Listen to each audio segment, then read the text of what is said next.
क्या होगा अगर सक्सेस का असली सीक्रेट आईक्यू या लक नहीं, बल्कि लोगों को एक खुली किताब की तरह पढ़ने की एबिलिटी हो?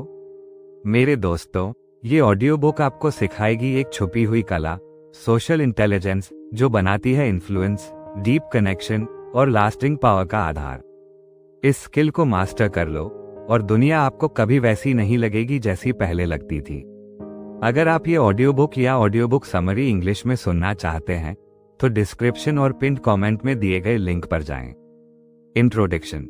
क्या हो अगर मैं कहूं कि आपकी पर्सनल और प्रोफेशनल लाइफ का हर दरवाजा खोलने की असली चाबी ना तो रॉ इंटेलिजेंस है, ना करिश्मा, ना लक, बल्कि कुछ ऐसा जो बेहद पावरफुल है और शॉकिंगली अंडरडेवलप्ड। सोचो, आप किसी भी रूम में एंटर करो और इंस्टेंटली पता चल जाए कि लोग क्या महसूस कर रहे हैं, कौन रियल पावर होल्ड करता है और एग्जैक्टली क्या बोलना है ताकि ट्रस्ट, कनेक्शन और इन्फ्लुएंस क्रिएट हो। और सोचो, ये आप हर बार कर पाओ, बॉसेस, पार्टनर्स, स्ट्रेंजर्स, फ्रेंड्स, सबके साथ। ये स्किल है सोशल इंटेलिजेंस, और अगर आप इसे डेवलप नहीं कर रहे हो तो आप ऑलरेडी पीछे हो। हम एक ऐसी दुनिया में जी रहे हैं जहां इंफॉर्मेशन का फ्लड है, लेकिन जेन्युइन कनेक्शन की भूख लगी है। एआई, ऑटोमेशन और एल्गोरिदम ड्रिवन ईरा में एक चीज है जो मशीन्स कभी ऑथेंटिकली कॉपी नहीं कर सकती, हमारी एबिलिटी टू अंडरस्टैंड, एम्पैथाइज और रिस्पॉन्ड टू अदर्स। लेकिन सच ये है कि ज्यादातर लोग कभी सीखते ही नहीं कि सच में लोगों को कैसे पढ़ना है, सटल क्यूज को इंटरप्रेट करना है, या इमोशनली चार्ज्ड इंटरैक्शंस को बिना गैसवर्क या एंजाइटी के नेविगेट करना है। इसके बजाय हम कन्वर्सेशंस में फंबल करते हैं, इंटेंशंस को मिसरीड करते हैं, अपॉर्चुनिटीज मिस कर देते हैं और फिर सोचते हैं कि हम रिलेशनशिप्स और टीम्स में आउट ऑफ सिंक क्यों महसूस कर रहे हैं। सच्चाई ये है, इंटेलिजेंस अकेले आपको आगे नहीं ले जाएगी, इमोशनल सेंसिटिविटी भी काफी नहीं है। असली एज, सक्सेस की इनविजिबल करेंसी है सोशल इंटेलिजेंस। पहले ही साफ कर दें, सोशल इंटेलिजेंस और इमोशनल इंटेलिजेंस एक जैसी चीज नहीं है। इमोशनल इंटेलिजेंस का मतलब है अपनी इमोशंस को समझना और मैनेज करना, ये पर्सनल और इनवर्ड फोकस्ड होती है। सोशल इंटेलिजेंस कुछ और है, ये एक्सटर्नल है, ये इस बारे में है कि आप दूसरों को कैसे परसीव, इंटरप्रेट और रिस्पॉन्ड करते हैं।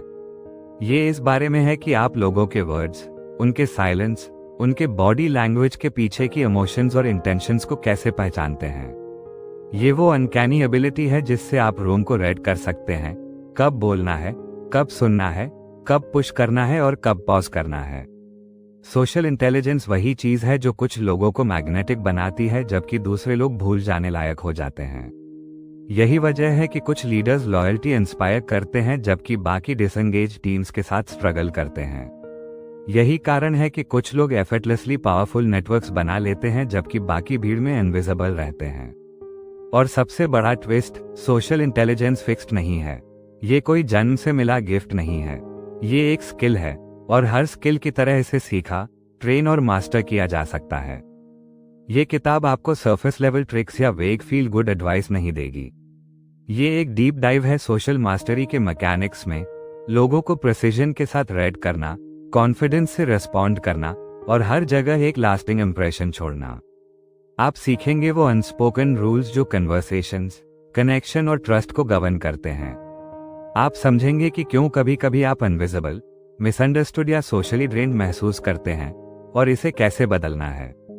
आपको ऐसे प्रैक्टिकल फ्रेमवर्क्स मिलेंगे जो आप मीटिंग्स, रिलेशनशिप्स, इंटरव्यूज, नेगोशिएशंस और हाई स्टेक्स कॉन्फ्रंटेशंस में यूज कर सकते हैं।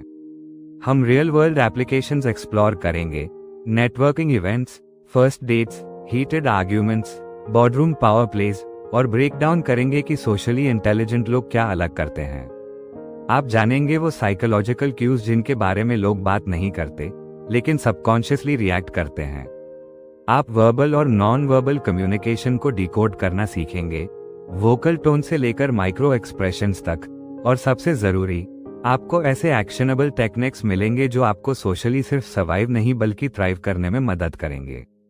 लेकिन एक वार्निंग, जैसे ही आप सोशल इंटेलिजेंस डेवलप करना शुरू करेंगे, आप दुनिया को अलग नजर से देखने लगेंगे। आप नोटिस करेंगे कि कन्वर्सेशंस में क्या नहीं कहा जा रहा है। आप देखेंगे कि लोग कितनी बार फियर, इनसिक्योरिटी या हैबिट से बोलते हैं। आप समझेंगे कि मिसकम्युनिकेशन कैसे रिलेशनशिप्स को डीरेल करता है, मैनिपुलेशन कैसे मुस्कान के पीछे छुपता है और ट्रस्ट कितना फ्रैजाइल और प्राइसलेस है। आप हर इंटरैक्शन के नीचे चल रहे इमोशनल इकोसिस्टम को देखना शुरू करेंगे और आपको ठीक ठीक पता होगा कि इसे नेविगेट कैसे करना है। ये किताब उन लोगों के लिए है जो ऑकवर्डनेस, सेल्फ डाउट या सोशल बर्नआउट से आगे बढ़ना चाहते हैं। ये मेरे उन वॉरियर्स के लिए है जो चाहते हैं कि उनकी आवाज सुनी जाए, उनका कनेक्शन महसूस किया जाए और उनका रिस्पेक्ट किया जाए। चाहे आप इंट्रोवर्टेड हो या एक्सट्रोवर्टेड, एम्बिशियस हो या अपनी कॉन्फिडेंस रीबिल्ड कर रहे हो, आप सही जगह पर हैं। क्योंकि सोशल इंटेलिजेंस का मतलब है अपनी पर्सनालिटी बदलना नहीं, बल्कि अपने सबसे इफेक्टिव और इन्फ्लुएंशियल वर्जन को अनलॉक करना। और आज की दुनिया में ये सिर्फ अच्छा सा बोनस नहीं है, ये एक जरूरी स्किल है। तो ये है चैलेंज, क्या होगा अगर इस किताब के खत्म होते होते आप किसी भी सिचुएशन, किसी भी कॉन्वर्सेशन में कॉन्फिडेंटली कनेक्ट, लेड और इन्फ्लुएंस कर पाएं? क्या होगा अगर आप फाइनली अपनी स्किन में पूरी तरह कंफर्टेबल महसूस करें, ये जानते हुए कि आपके पास हर सोशल टेरेन को नेविगेट करने के टूल्स हैं? अगर ये सुनकर आपको एक्साइटमेंट महसूस हो रही है तो अभी कमेंट करो 100 और सुनते रहो, क्योंकि जो कुछ आप यहाँ सीखने वाले हैं वो आपकी सोच, आपकी कम्युनिकेशन और आपके कनेक्शंस को बदल देगा। ट्रांसफॉर्मेशन अभी शुरू होती है और एक बार जब आप इसकी पावर देख लेंगे तो वापस जाने का सवाल ही नहीं। Chapter 1 the social brain. The first step in समझना the power of social intelligence ये है कि ह्यूमन बीइंग्स नेचर से डीपली सोशल क्रीचर्स हैं। हमारा ब्रेन सिर्फ सोचने और रीजन करने के लिए ही वायर्ड नहीं है, ये स्पेशली डिजाइन हुआ है लोगों से कनेक्ट करने के लिए। ये कोई एब्स्ट्रैक्ट आइडिया नहीं है, बल्कि न्यूरोसाइंस और साइकोलॉजी में डेकेड से रिसर्च से साबित साइंटिफिक रियलिटी है। मिलियंस ऑफ ईयर्स में हमारा ब्रेन ऐसे इवॉल्व हुआ है कि ये दूसरों की इमोशंस और एक्शंस को परसीव, इंटरप्रेट और रिस्पॉन्ड कर सके। ये पूरा इंट्रिकेट नेटवर्क जिसे हम सोशल ब्रेन कहते हैं, हमारी सोशल लाइफ का आधार है। सोशल ब्रेन के मैकेनिक्स में जाने से पहले ये मानना जरूरी है कि हमारी डेली लाइफ में सोशल इंटरैक्शंस का लेवल कितना बड़ा है। हर कॉन्वर्सेशन जो आप करते हैं, हर इंटरैक्शन, चाहे वो कॉलीग, फैमिली मेंबर या स्ट्रीट पर कोई स्ट्रेंजर हो, आपका ब्रेन हमेशा एक विशाल रेंज के सिग्नल्स प्रोसेस करता है। Facial expressions, tone of voice, body language और वो सटल अनस्पोकन क्यूज जो वर्ड से कहीं ज्यादा मीनिंग कन्वे करते हैं। हमारा ब्रेन इन सिग्नल्स को इतनी जल्दी और एक्यूरेटली डिकोड कर पाता है, ये साबित करता है कि हम कितनी गहराई से सोशल कॉन्टेक्स्ट में एम्बेडेड हैं। अगर ये एबिलिटी ना होती तो रिलेशनशिप्स, चाहे पर्सनल हो या प्रोफेशनल, बनाना और मेंटेन करना बेहद मुश्किल होता। इस चैप्टर में हम एक्सप्लोर करेंगे कि हमारा ब्रेन सोशल इंफॉर्मेशन को कैसे प्रोसेस करता है, कैसे ये हमें दूसरों से कनेक्ट करने में मदद करता है और कैसे ये हमारे आसपास की दुनिया और लोगों को समझने का तरीका शेप करता है। जब हम समझेंगे कि हमारा ब्रेन किस तरह हार्डवायर्ड है सोशल इंटरैक्शन के लिए, तब हम सोशल इंटेलिजेंस की पावर को अनलॉक कर पाएंगे और अपने रिलेशनशिप्स, वर्क और लाइफ को बेहतर बना पाएंगे। Evolutionary roots of the social brain. हमारा सोशल ब्रेन एकदम से नहीं आया, ये मिलियंस ऑफ ईयर्स के एवोल्यूशन का नतीजा है। अर्ली ह्यूमंस बाकी सोशल एनिमल्स की तरह सर्वाइव करने के लिए दूसरों के साथ स्ट्रॉन्ग बॉन्ड्स बनाते थे। चाहे स्मॉल ट्राइब्स हों या लार्जर कम्युनिटीज, सर्वाइवल अक्सर कोऑपरेशन और म्यूचुअल सपोर्ट पर डिपेंड करता था। ये कनेक्शन की ड्राइव हमारे ब्रेन की स्ट्रक्चर में इंग्रेन्ड हो गई। इसका नतीजा ये हुआ कि ह्यूमंस ने स्पेशलाइज्ड न्यूरल सिस्टम्स इवॉल्व किए जो कॉम्प्लेक्स सोशल इंटरैक्शंस नेविगेट करने में मदद करते हैं। सोशल ब्रेन की इवोल्यूशनरी फाउंडेशन कुछ ब्रेन एरियाज के डेवलपमेंट से जुड़ी है, जैसे प्रीफ्रंटल कॉर्टेक्स, अमिगडाला और इंसुला। ये एरियाज इमोशंस प्रोसेस करते हैं, फेशियल एक्सप्रेशंस पढ़ते हैं और सोशल क्यूज समझते हैं। अर्ली ह्यूमंस ने इन ब्रेन रीजन्स की मदद से अलायंसेस फॉर्म किए, थ्रेट्स अवॉइड किए और अपने सोशल एनवायरनमेंट में अडेप्ट हुए। यही एडेप्टेशंस आज की सोफिस्टिकेटेड सोशल इंटेलिजेंस की नींव है। ह्यूमन ब्रेन का एक फैसिनेटिंग एस्पेक्ट है मिरर न्यूरॉन्स, ऐसे स्पेशलाइज्ड सेल्स जो हमें दूसरों से एम्पैथाइज करने देते हैं। जब हम किसी को कोई एक्शन करते हुए या इमोशन महसूस करते हुए देखते हैं, ये न्यूरॉन्स हमारे ब्रेन में ऐसे फायर करते हैं जैसे हम खुद वही कर रहे हों या महसूस कर रहे हों। यही हमें दूसरों के इमोशंस डीपली समझने और शेयर्ड ह्यूमैनिटी महसूस करने में मदद करता है। मिरर न्यूरॉन्स एम्पैथी का को हिस्सा हैं और सोशल ब्रेन का vital component. Prefrontal cortex, the social decision maker. Social intelligence में सबसे इंपॉर्टेंट ब्रेन रीजन्स में से एक है प्रीफ्रंटल कॉर्टेक्स। ब्रेन का वो फ्रंट एरिया जो higher level thinking, decision making और सेल्फ रेगुलेशन के लिए जिम्मेदार है। पीएफसी हमें सिर्फ लॉजिक पर नहीं बल्कि सोशल और इमोशनल कंसिडरेशंस पर भी डिसीजंस लेने देता है।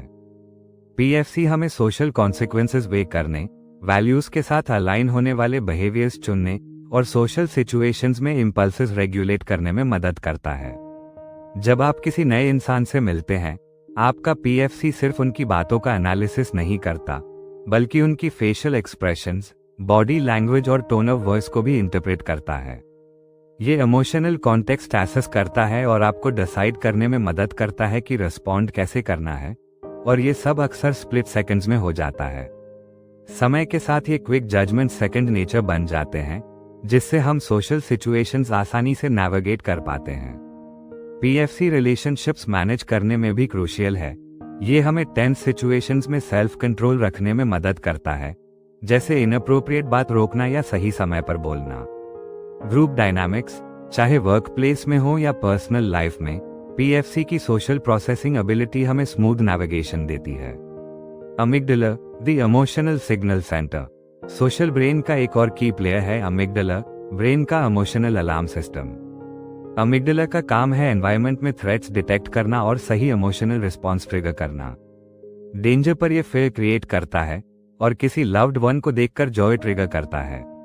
लेकिन अमिगडाला की रोल सिर्फ सर्वाइवल तक सीमित नहीं है, ये सोशल इंटरैक्शंस में भी बड़ी भूमिका निभाता है। अमिगडाला दूसरों के इमोशनल सिग्नल्स प्रोसेस करता है, facial expressions, tone of voice और बॉडी लैंग्वेज के जरिए। एग्जाम्पल के लिए, अगर कोई वार्म स्माइल और फ्रेंडली टोन में बात कर रहा है, तो अमिगडाला सिग्नल देता है कि ये पर्सन अप्रोचेबल है। वहीं अगर कोई फ्राउन कर रहा है या आर्म्स क्रॉस किए है, तो ये पोटेंशियल हॉस्टिलिटी या डिस्कम्फर्ट का संकेत हो सकता है। अमिगडाला सोशल लर्निंग में भी क्रूशियल है। ये इमोशनल एक्सपीरियंसेस स्टोर करता है और उन्हें स्पेसिफिक पीपल या सिचुएशन से एसोसिएट करता है। समय के साथ ये हमारी एबिलिटी रिफाइन करता है दूसरों के इमोशंस समझने और रिस्पॉन्ड करने की, जो सोशल इंटेलिजेंस का एक जरूरी हिस्सा है। Insula, the gateway to empathy. Brain का इंसुला, जो अंदर गहराई में स्थित है, एम्पैथी में मेजर रोल निभाता है। ये बॉडीली सेंसेशंस और इमोशंस प्रोसेस करता है और हमें दूसरों की फीलिंग्स महसूस करने देता है। इंसुलर पेन, डिस्गस्ट और प्लेजर जैसे स्ट्रॉन्ग इमोशंस प्रोसेस करता है, जो अक्सर सोशल सिचुएशंस में सामने आते हैं। जब हम किसी को डिस्ट्रेस में देखते हैं, इंसुलर एक्टिवेट होता है और शेयर्ड इमोशनल एक्सपीरियंस क्रिएट करता है। यही कंपैशन की नींव है। इंसुलर मॉरल डिसीजन मेकिंग में भी रोल निभाता है। ये हमें सोचने देता है कि हमारे एक्शंस दूसरों की वेलबींग पर कैसे असर डालेंगे। इंसुलर हमें दूसरों की इमोशंस में ट्यून इन करने और अंडरस्टैंडिंग के साथ रिस्पॉन्ड करने में मदद करता है, जिससे हमारी इंटरैक्शन सिर्फ लॉजिकल नहीं बल्कि एम्पैथेटिक और ह्यूमन बनती हैं। Brain social architecture. ब्रेन के सोशल सिस्टम्स कॉम्प्लेक्स हैं, लेकिन रिमार्केबली एफिशिएंट भी। पीएफसी डिसीजन मेकिंग गाइड करता है, अमिगडाला इमोशनल सिग्नल्स प्रोसेस करता है और इंसुलर एम्पैथी फॉस्टर करता है। हर पार्ट इस बात में योगदान देता है कि हम दूसरों को कैसे समझते और रिस्पॉन्ड करते हैं। ये चैप्टर सिर्फ शुरुआत है सोशल इंफॉर्मेशन प्रोसेसिंग को समझने की। आगे हम देखेंगे कि ये न्यूरल सिस्टम्स मिलकर कैसे बिहेवियर शेप करते हैं, सोशल इंटेलिजेंस कैसे डेवलप की जा सकती है और कैसे इसे यूज करके हम रिलेशनशिप स्ट्रेंथन कर सकते हैं और पर्सनल व प्रोफेशनल लाइफ में सक्सेस पा सकते हैं। सोशल ब्रेन को समझना सोशल इंटेलिजेंस मास्टर करने का पहला कदम है। जब हम रिकॉग्नाइज करते हैं कि हमारा ब्रेन कनेक्शन के लिए वायर्ड है, तब हम एम्पैथी, कम्युनिकेशन और इमोशनल अवेयरनेस की पावर को अप्रिशिएट करते हैं मीनिंगफुल रिलेशनशिप्स बनाने में। आने वाले चैप्टर्स में हम सोशल इंटेलिजेंस की न्यूआंसेस एक्सप्लोर करेंगे और आपको ऐसे टूल्स देंगे जो आपको दूसरों से ऑथेंटिक, एम्पैथेटिक और इफेक्टिव तरीके से कनेक्ट करने में मदद करेंगे। Chapter 2, the nature of empathy, defining empathy and its role in human connection. Empathy को अक्सर किसी दूसरे इंसान की फीलिंग्स को समझने और शेयर करने की एबिलिटी के रूप में डिस्क्राइब किया जाता है। लेकिन ये सिर्फ फीलिंग फॉर किसी के लिए नहीं है, ये एक कॉम्प्लेक्स और डायनामिक प्रोसेस है जिसमें इमोशनल और कॉग्निटिव दोनों एलिमेंट्स शामिल होते हैं। एम्पैथी सोशल इंटेलिजेंस की कॉर्नरस्टोन है, एक ऐसा जरूरी इंग्रेडिएंट जो हमें अपने आसपास के लोगों के साथ स्ट्रॉन्ग और मीनिंगफुल कनेक्शंस बनाने में हेल्प करता है। सिंपल टर्म्स में एम्पैथी हमें किसी और के शूज में खुद को इमेजिन करने की ताकत देती है, ताकि हम उनके फीलिंग्स को महसूस कर सकें और ऐसे रिस्पॉन्ड करें जो सपोर्टिव और कंपैशनेट हो। जब कोई अपना ग्रीफ हमारे साथ शेयर करता है, एम्पैथी हमें उनकी सैडनेस महसूस करने देती है। जब कोई जॉय एक्सपीरियंस करता है, एम्पैथी हमें उनके साथ सेलिब्रेट करने देती है। कई तरीकों से ये वो थ्रेड है जो हमें दूसरों से बाइंड करता है, जिससे हम उनकी इमोशंस और एक्सपीरियंसेस से रिलेट कर पाते हैं। लेकिन एम्पैथी कोई one size fits all concept नहीं है। ये अलग अलग फॉर्म्स में आती है, कभी किसी करीब इंसान के पेन में डीप इमोशनल रेजोनेंस के रूप में, तो कभी किसी कम पर्सनल सिचुएशन में इंटेलेक्चुअल रिकॉग्निशन के रूप में। एम्पैथी कभी कभी ऑटोमेटिक लग सकती है, लेकिन ये एक स्किल भी है जो बायोलॉजी और लाइफ एक्सपीरियंसेस दोनों से शेप होती है। इस चैप्टर में हम एम्पैथी के मल्टीपल डायमेंशंस, ब्रेन में इसके काम करने का तरीका और ये हमारी सोशल इंटरैक्शंस को कैसे इन्फ्लुएंस करती है, एक्सप्लोर करेंगे। The emotional and cognitive components of empathy. Empathy के दो मेन कंपोनेंट्स माने जाते हैं, इमोशनल एम्पैथी और कॉग्निटिव एम्पैथी। इमोशनल एम्पैथी का मतलब है किसी और के इमोशंस को डायरेक्टली फील करना। जब कोई सैड होता है, हम भी वो सैडनेस महसूस कर सकते हैं। ये फॉर्म हमें दूसरों के इमोशनल स्टेट से जुड़ने और रेजोनेट करने की एबिलिटी देता है, जिससे हम किसी ग्रीविंग या एंग्शियस पर्सन के साथ डीपली कनेक्ट कर पाते हैं। कॉग्निटिव एम्पैथी का मतलब है किसी और के फीलिंग्स को अंडरस्टैंड करना, भले ही हम खुद वो इमोशंस एक्सपीरियंस न कर रहे हों। ये हमें स्टेप बैक लेकर दूसरे के इमोशनल स्टेट को पहचानने और समझने में हेल्प करता है, बिना उसमें इमोशनली ओवरवेल्म्ड हुए। एग्जाम्पल के लिए, भले ही हमने खुद कोई पर्टिकुलर लॉस एक्सपीरियंस ना किया हो, कॉग्निटिव एम्पैथी हमें इमेजिन करने देती है कि वो लॉस किसी और के लिए कैसा होगा। दोनों फॉर्म्स सोशल इंटरैक्शंस में एसेंशियल हैं। इमोशनल एम्पैथी हमें दूसरों से पर्सनल लेवल पर बॉन्ड करने और डिस्ट्रेस के मोमेंट्स में जेन्युइन कंफर्ट देने की ताकत देती है। कॉग्निटिव एम्पैथी हमें कॉम्प्लेक्स सोशल सिचुएशंस को इंसाइट और पर्सपेक्टिव के साथ नेविगेट करने में हेल्प करती है। जब दोनों का बैलेंस होता है, हम कंपैशन के साथ साथ कंटेक्चुअली अप्रोप्रिएट तरीके से रिस्पॉन्ड कर सकते हैं। The neuroscience of empathy. Empathy सिर्फ सोशल या इमोशनल फिनोमेनन नहीं है, इसकी डीप रूट्स हमारे ब्रेन की स्ट्रक्चर और फंक्शन में हैं। कोर लेवल पर एम्पैथी एक न्यूरोलॉजिकल प्रोसेस है और ब्रेन इसे कैसे सपोर्ट करता है, ये समझना इसके इम्पोर्टेंस को और गहराई से अप्रिशिएट करने में मदद करता है। ब्रेन के सबसे इम्पोर्टेंट रीजन्स जो एम्पैथी में रोल प्ले करते हैं, उनमें आते हैं anterior insula, anterior cingulate cortex ACC और मिरर न्यूरॉन सिस्टम। इंसुलर, जिसके बारे में हमने चैप्टर 1 में ब्रीफली बात की थी, इमोशनल और कॉग्निटिव एम्पैथी दोनों के लिए क्रिटिकल है। ये बॉडीली सेंसेशंस और इमोशंस को प्रोसेस करती है और तब एक्टिवेट होती है जब हम किसी को पेन या डिस्ट्रेस में देखते हैं। ये एक्टिवेशन हमें दूसरे के फीलिंग्स को अपने बॉडी में मिरर करने देती है। इसी वजह से इंसुला को ब्रेन का एम्पैथी सेंटर कहा जाता है। Anterior cingulate cortex ACC empathetic responses के दौरान इमोशनल रेगुलेशन में की रोल निभाती है। ये हमें दूसरों के लिए महसूस की गई इमोशंस को प्रोसेस करने और रिस्पॉन्ड करने का तरीका डिसाइड करने में हेल्प करती है।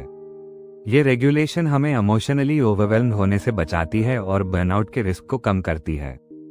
सबसे फैसिनेटिंग है मिरर न्यूरॉन्स, ऐसे स्पेशलाइज्ड ब्रेन सेल्स जो तब फायर होते हैं जब हम कोई एक्शन परफॉर्म करते हैं और तब भी जब हम किसी और को वही एक्शन करते हुए देखते हैं। ये न्यूरॉन्स हमें दूसरों के इमोशंस और इंटेंशंस को विसरल लेवल पर समझने देते हैं। जब हम किसी को स्माइल करते देखते हैं, हमारे मिरर न्यूरॉन्स ऐसे फायर होते हैं जैसे हम खुद स्माइल कर रहे हों। जब हम किसी को पेन में देखते हैं, वही न्यूरॉन्स एक्टिवेट होते हैं जैसे हम खुद डिस्कम्फर्ट फील कर रहे हों। ये न्यूरल मिररिंग इमोशनल और कॉग्निटिव एम्पैथी दोनों का फाउंडेशन है। The impact of empathy on social behaviour. Empathy हमारे सोशल बिहेवियर को गहराई से शेप करती है। ये हमारे डिसीजंस, एक्शंस और रिलेशनशिप्स को सटल लेकिन पावरफुल तरीकों से इन्फ्लुएंस करती है। जब हम किसी के साथ एम्पैथाइज करते हैं, हम प्रो सोशल बिहेवियर्स में एंगेज होने की ज़्यादा संभावना रखते हैं, ऐसे एक्शंस जो दूसरों को बेनिफिट करते हैं और सोशल हार्मनी प्रमोट करते हैं। किसी को डिस्ट्रेस में देखकर एम्पैथी हमें कंफर्ट देने, हेल्प करने या अपना टाइम और अटेंशन देने के लिए मोटिवेट करती है। दूसरों की केयर करने की ये ड्राइव सिर्फ मॉरल चॉइस नहीं है, ये हमारे सोशल ब्रेन्स में डीपली एम्बेडेड इंस्टिंक्ट है। एम्पैथी कॉन्फ्लिक्ट रेजोल्यूशन में भी क्रिटिकल रोल निभाती है। दूसरों के इमोशंस और पर्सपेक्टिव्स को समझकर हम टेंस सिचुएशंस को एस्केलेट कर सकते हैं और कॉमन ग्राउंड पा सकते हैं। डिसएग्रीमेंट्स में एम्पैथी हमें कंपैशन और रिस्पेक्ट के साथ रिस्पॉन्ड करने में मदद करती है, बजाय डिफेंसिव या अग्रेसिव रिएक्ट करने के। ये म्यूचुअल अंडरस्टैंडिंग और कोलैबोरेशन को प्रमोट करती है। रिलेशनशिप्स में एम्पैथी एक ग्लू की तरह काम करती है। रेगुलरली एम्पैथी दिखाकर हम सिग्नल देते हैं कि हम दूसरों के वेलबीइंग को वैल्यू करते हैं और उनकी नीड्स के प्रति अट्यून्ड हैं। ये ट्रस्ट बिल्ड करता है, इमोशनल बॉन्ड्स को डीपन करता है और लॉन्ग टर्म लॉयल्टी क्रिएट करता है। The limits and challenges of empathy. जितनी पावरफुल एम्पैथी है, इसके भी लिमिट्स हैं। कभी कभी हम दूसरों के पेन या डिस्ट्रेस से इमोशनली ओवरवेल्म्ड हो सकते हैं, जिसे एम्पैथिक डिस्ट्रेस या कंपैशन फटीग कहा जाता है। जब हम किसी के लिए बहुत डीपली फील करते हैं तो इमोशनल बैलेंस बनाए रखना मुश्किल हो सकता है, जो इफेक्टिव रिस्पॉन्स के लिए जरूरी है। एम्पैथी फटीग अक्सर कैरगिवर्स, सोशल वर्कर्स और ऐसे प्रोफेशनल्स में कॉमन होती है जिनका काम कांस्टेंट इमोशनल एंगेजमेंट मांगता है। टाइम के साथ ये इमोशनल एग्जॉस्शन बर्नआउट तक ले जा सकती है और एम्पैथी की कैपेसिटी को कम कर सकती है। इसी वजह से इमोशनल रिस्पॉन्सेस को रेगुलेट करना और सेल्फ केयर प्रैक्टिस करना जरूरी है। एक और चैलेंज है एम्पैथी गैप्स, जब बैकग्राउंड, कल्चर या एक्सपीरियंसेस के डिफरेंसेस हमें किसी के इमोशंस या नीड से पूरी तरह कनेक्ट होने से रोकते हैं। कल्चरल डिफरेंसेस एम्पैथी के लिए बैरियर्स क्रिएट कर सकते हैं क्योंकि हम उनके एक्सपीरियंसेस को पूरी तरह समझ नहीं पाते। ऐसे सिचुएशंस में कॉग्निटिव एम्पैथी बेहद वैल्यूएबल हो जाती है। किसी का पर्सपेक्टिव इंटेलेक्चुअली समझने की कोशिश करके, भले ही हम वही इमोशंस फील ना करें, हम फिर भी एम्पैथेटिकली कनेक्ट कर सकते हैं। Cultivating and expanding empathy. Empathy भी एक स्किल की तरह है जिसे प्रैक्टिस और माइंडफुलनेस से कल्टिवेट और स्ट्रेंथन किया जा सकता है। इसे डेवलप करने के लिए हमें कॉन्शियसली दूसरों की इमोशंस को ट्यून इन करने और केयर तथा अंडरस्टैंडिंग के साथ रिस्पॉन्ड करने की कोशिश करनी होती है। एम्पैथी कल्टिवेट करने का एक पावरफुल तरीका है एक्टिव लिसनिंग। जब हम बिना जजमेंट या डिस्ट्रैक्शन के सुनते हैं तो हम दूसरों को अपनी फीलिंग्स ओपनली एक्सप्रेस करने का स्पेस देते हैं। ये डीप लिसनिंग, जिसमें वर्ड्स के साथ tone of voice, body language और इमोशनल क्यूज पर ध्यान दिया जाता है, हमारी एम्पैथेटिक रिस्पॉन्सिबिलिटी को स्ट्रॉन्ग करता है। दूसरा तरीका है पर्सपेक्टिव टेकिंग, यानी कॉन्शियसली किसी और की नज़र से दुनिया को देखने की कोशिश करना। ये हमें उनके थॉट्स, फीलिंग्स और एक्सपीरियंसेस को समझने में हेल्प करता है, चाहे हम उन्हें पर्सनली शेयर ना करते हो। पर्सपेक्टिव टेकिंग कल्चरल, सोशल या इमोशनल डिफरेंसेस को ब्रिज करने का पावरफुल टूल है। फाइनली, एम्पैथी प्रैक्टिस करने के लिए सेल्फ रिफ्लेक्शन और सेल्फ अवेयरनेस जरूरी है। अपनी इमोशनल रिस्पॉन्सेस पर रेगुलरली रिफ्लेक्ट करके और ये पहचान कर कि कब हम दूसरों से डिस्कनेक्टेड फील कर रहे हैं, हम अपनी अवेयरनेस बढ़ा सकते हैं। एम्पैथी सिर्फ दूसरों को समझने के बारे में नहीं है, ये खुद को समझने और अपनी इमोशंस के असर को रिकॉग्नाइज करने के बारे में भी है। कंक्लूजन, एम्पैथी सोशल इंटेलिजेंस का कॉ है। ये हमें दूसरों से गहराई से कनेक्ट करने, ट्रस्ट, कंपैशन और म्यूचुअल अंडरस्टैंडिंग बनाने की ताकत देती है। ये प्रो सोशल बिहेवियर को ड्राइव करती है, कम्युनिकेशन एनहांस करती है और हमें कॉम्प्लेक्स सोशल सिचुएशंस को सेंसिटिविटी और इनसाइट के साथ नेविगेट करने में हेल्प करती है। जैसा कि हमने इस चैप्टर में देखा, एम्पैथी एक मल्टीफैसेटेड स्किल है जिसमें इमोशनल और कॉग्निटिव दोनों कंपोनेंट्स शामिल हैं और जिसे ब्रेन के की रीजन्स जैसे इंसुला, एंटेरियर सिंगुलेट कॉर्टेक्स और मिरर न्यूरॉन सिस्टम सपोर्ट करते हैं। हालांकि ये एक इनेट कैपेसिटी है, एम्पैथी को डेवलप और रिफाइन भी किया जा सकता है। इसे कॉन्शियसली कल्टिवेट करके हम अपनी सोशल इंटेलिजेंस एनहांस कर सकते हैं और अपने आसपास के लोगों के साथ डीपर, मोर मीनिंगफुल कनेक्शंस बना सकते हैं। Chapter 3 the power of non verbal communication. हम सब जानते हैं कि वर्ड्स कम्युनिकेशन का एक इम्पॉर्टेंट पार्ट होते हैं, लेकिन रिसर्च ये दिखाती है कि लगभग 93% कम्युनिकेशन एक्चुअली नॉन वर्बल होता है। इसमें आते हैं facial expressions, body language, posture, tone of voice और छोटे छोटे बिहेवियरल चेंजेस जो बिना हमारे नोटिस किए पावरफुल मैसेजेस कन्वे कर देते हैं। नॉन वर्बल कम्युनिकेशन एक एसेंशियल एलिमेंट है जो हमें दूसरों को समझने और उनके साथ कनेक्ट करने में हेल्प करता है। ये वर्ड से कहीं ज्यादा डीप लेवल पर ऑपरेट करता है और अक्सर हमारे फीलिंग्स, इंटेंशंस और इमोशंस को रिवील कर देता है, कभी कभी उससे भी ज्यादा जो हम वर्बली एक्सप्रेस करते हैं। ह्यूमन ब्रेन नेचुरली इन क्यूज को पिक करने के लिए ट्यून्ड होता है। हेड टिल्ट से लेकर किसी के खड़े होने का तरीका तक हमारा ब्रेन कंटिन्यूअसली एक flood of non verbal signals process करता रहता है। इन क्यूज को समझना स्ट्रॉन्ग और मीनिंगफुल रिलेशनशिप्स बनाने के लिए क्रिटिकल है, चाहे वो पर्सनल हो या प्रोफेशनल। जैसे जैसे हम नॉन वर्बल कम्युनिकेशन के डिटेल्स में जाएंगे, हमें पता चलेगा कि ये हमारी सोशल इंटरैक्शंस नेविगेट करने, एम्पैथी फॉस्टर करने और सोशल इंटेलिजेंस डेवलप करने में कितना वाइटल है। इस चैप्टर में हम एक्सप्लोर करेंगे नॉन वर्बल कम्युनिकेशन के डिफरेंट टाइप्स और वो साइकोलॉजिकल प्रिंसिपल्स जो इन्हें कंट्रोल करते हैं। इन्हें समझकर हम दूसरों के इमोशंस और इंटेंशंस को ज्यादा एक्यूरेटली इंटरप्रेट कर सकते हैं और साथ ही अपने सिग्नल्स के बारे में माइंडफुल रह सकते हैं। The basics of non verbal communication. Non verbal communication कई तरह के सिग्नल्स और बिहेवियर्स को कवर करता है। कुछ कॉमन फॉर्म्स हैं। 1.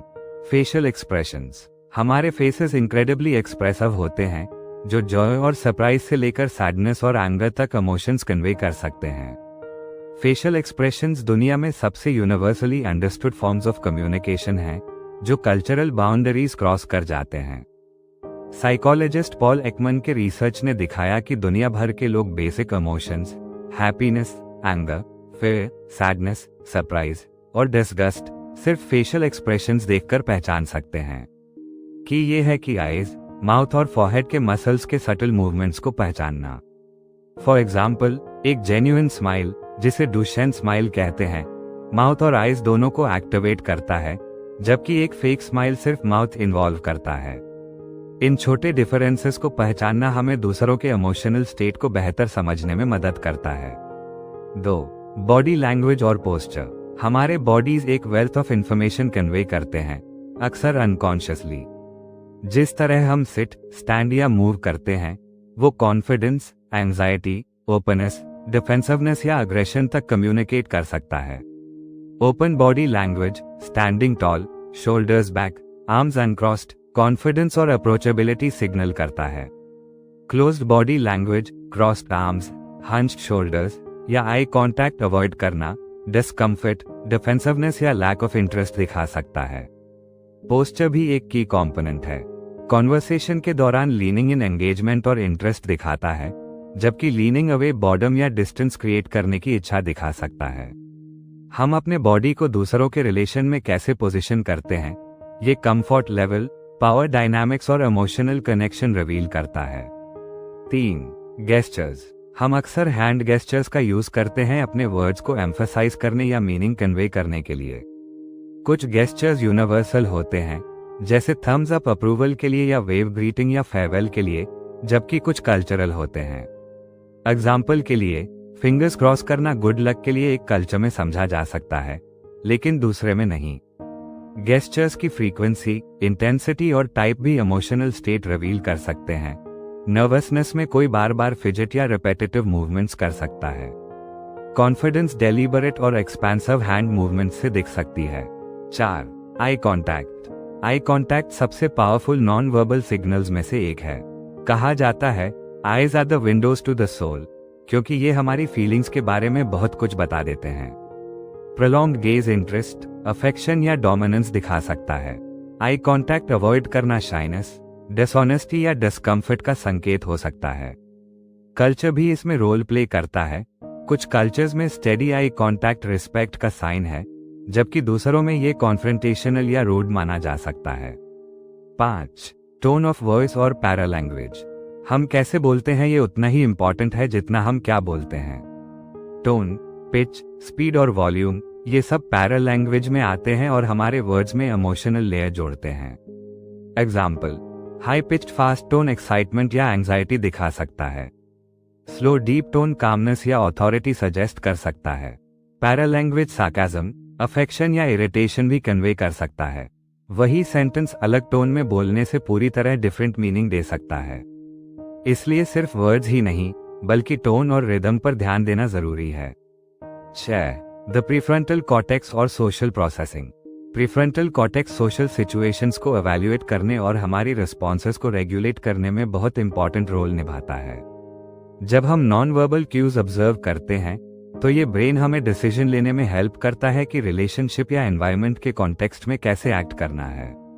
एग्जाम्पल के लिए, अगर कोई बंद बॉडी लैंग्वेज दिखाता है तो प्रीफ्रंटल कॉर्टेक्स हमें ज्यादा एम्पैथेटिक या कॉशियस अप्रोच अपनाने को कह सकता है, बजाय कॉन्फ्रंटेशनल या ओवरली असर्टिव होने के। 7. द इंसुलर और एम्पैथी। इंसुलर बॉडीली सेंसेशंस और इमोशंस प्रोसेस करने में इन्वॉल्व्ड है, खासकर एम्पैथी से जुड़े इमोशंस में।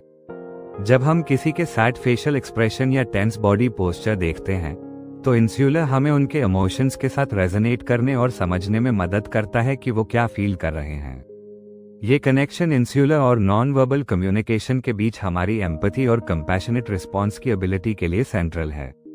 नॉन वर्बल कम्युनिकेशन का ट्रस्ट और रैपो बनाने में रोल। नॉन वर्बल कम्युनिकेशन ट्रस्ट और रैपो डेवलप करने में क्रिटिकल होता है।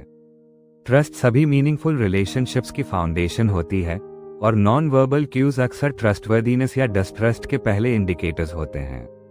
एक वार्म स्माइल, फर्म हैंडशेक या ओपन पोस्चर तुरंत ट्रस्टवर्दीनेस सिग्नल कर सकता है, जबकि आई कांटेक्ट अवॉइड करना, आर्म्स क्रॉस्ड रखना या फिजिटिंग डिस्कम्फर्ट या डिसऑनेस्टी दिखा सकता है। नॉन वर्बल कम्युनिकेशन का एक बहुत इंपॉर्टेंट पहलू होता है मिररिंग। जब हम किसी की बॉडी लैंग्वेज, पोस्चर या गेस्चर्स को सबकॉन्शियस रूप से मैच करते हैं, ये बिहेवियर दूसरे व्यक्ति को ये सिग्नल देता है कि हम उनके साथ हैं, जिससे रैपो और ट्रस्ट बिल्ड होता है। ये एम्पैथी और अंडरस्टैंडिंग को दर्शाता है, जो पॉजिटिव कनेक्शन बनाने के लिए जरूरी हैं। साथ ही non verbal cues verbal communication की इफेक्टिवनेस को बढ़ाते हैं। जब हमारा बॉडी लैंग्वेज हमारे वर्ड्स के साथ अलाइन करता है तो ये कोहेरेंस और ऑथेंटिसिटी क्रिएट करता है। एग्जाम्पल के लिए, अगर कोई कहता है I am happy to see you, लेकिन उसके आर्म्स क्रॉस्ड हो और वो आई कांटेक्ट अवॉइड करे, तो मैसेज इनसिंसियर लगता है। पर अगर वो open body language, warm smile और डायरेक्ट आई कांटेक्ट के साथ वही बात कहे, तो मैसेज जेन्युइन और ट्रस्टवर्दी लगता है। अपनी नॉन वर्बल कम्युनिकेशन स्किल्स कैसे इंप्रूव करें? अपने नॉन वर्बल सिग्नल्स के प्रति अवेयर होना और दूसरों के क्यूज को पढ़ना सोशल इंटेलिजेंस बढ़ाने का पावरफुल तरीका है। कुछ स्ट्रैटेजीज ये हैं। 1. अवेयरनेस बढ़ाएं। अपने बॉडी लैंग्वेज पर ध्यान दें। क्या आपकी पोस्चर, फेशियल एक्सप्रेशंस और गेस्चर्स ओपननेस, वार्मथ और इंटरेस्ट दिखा रहे हैं? क्या आप अप्रोप्रिएट आई कांटेक्ट मेंटेन कर रहे हैं? अपनी नॉन वर्बल क्यूज के प्रति माइंडफुल होना आपको दूसरों की परसेप्शन कंट्रोल करने और सोशल इंटरैक्शंस में ज्यादा ऑथेंटिक बनने में मदद करता है। 2. दूसरों को ऑब्जर्व करें। अपने आसपास के लोगों के नॉन वर्बल क्यूज पर ध्यान दें। उनके फेशियल एक्सप्रेशंस, पोस्चर और टोन ऑफ वॉइस को नोटिस करें। उनके इमोशंस और इंटेंशंस को समझने की कोशिश करें। इससे आप दूसरों की फीलिंग्स के प्रति ज्यादा संवेदनशील बनेंगे और एम्पैथी से रिस्पॉन्ड कर पाएंगे। 3.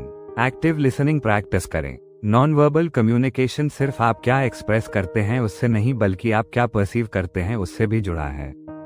एक्टिव लिसनिंग मतलब सिर्फ वर्ड सुनना नहीं, बल्कि टोन, बॉडी लैंग्वेज और फेशियल एक्सप्रेशंस को भी ध्यान से देखना है। पूरी तरह से कॉन्वर्सेशन में एंगेज होकर आप थॉटफुल और एम्पैथेटिक रिस्पॉन्स दे पाएंगे। Non verbal communication social intelligence का एक अहम हिस्सा है। ये हमें इमोशंस कन्वे करने, ट्रस्ट एस्टैब्लिश करने और दूसरों से गहरे लेवल पर कनेक्ट करने में मदद करता है।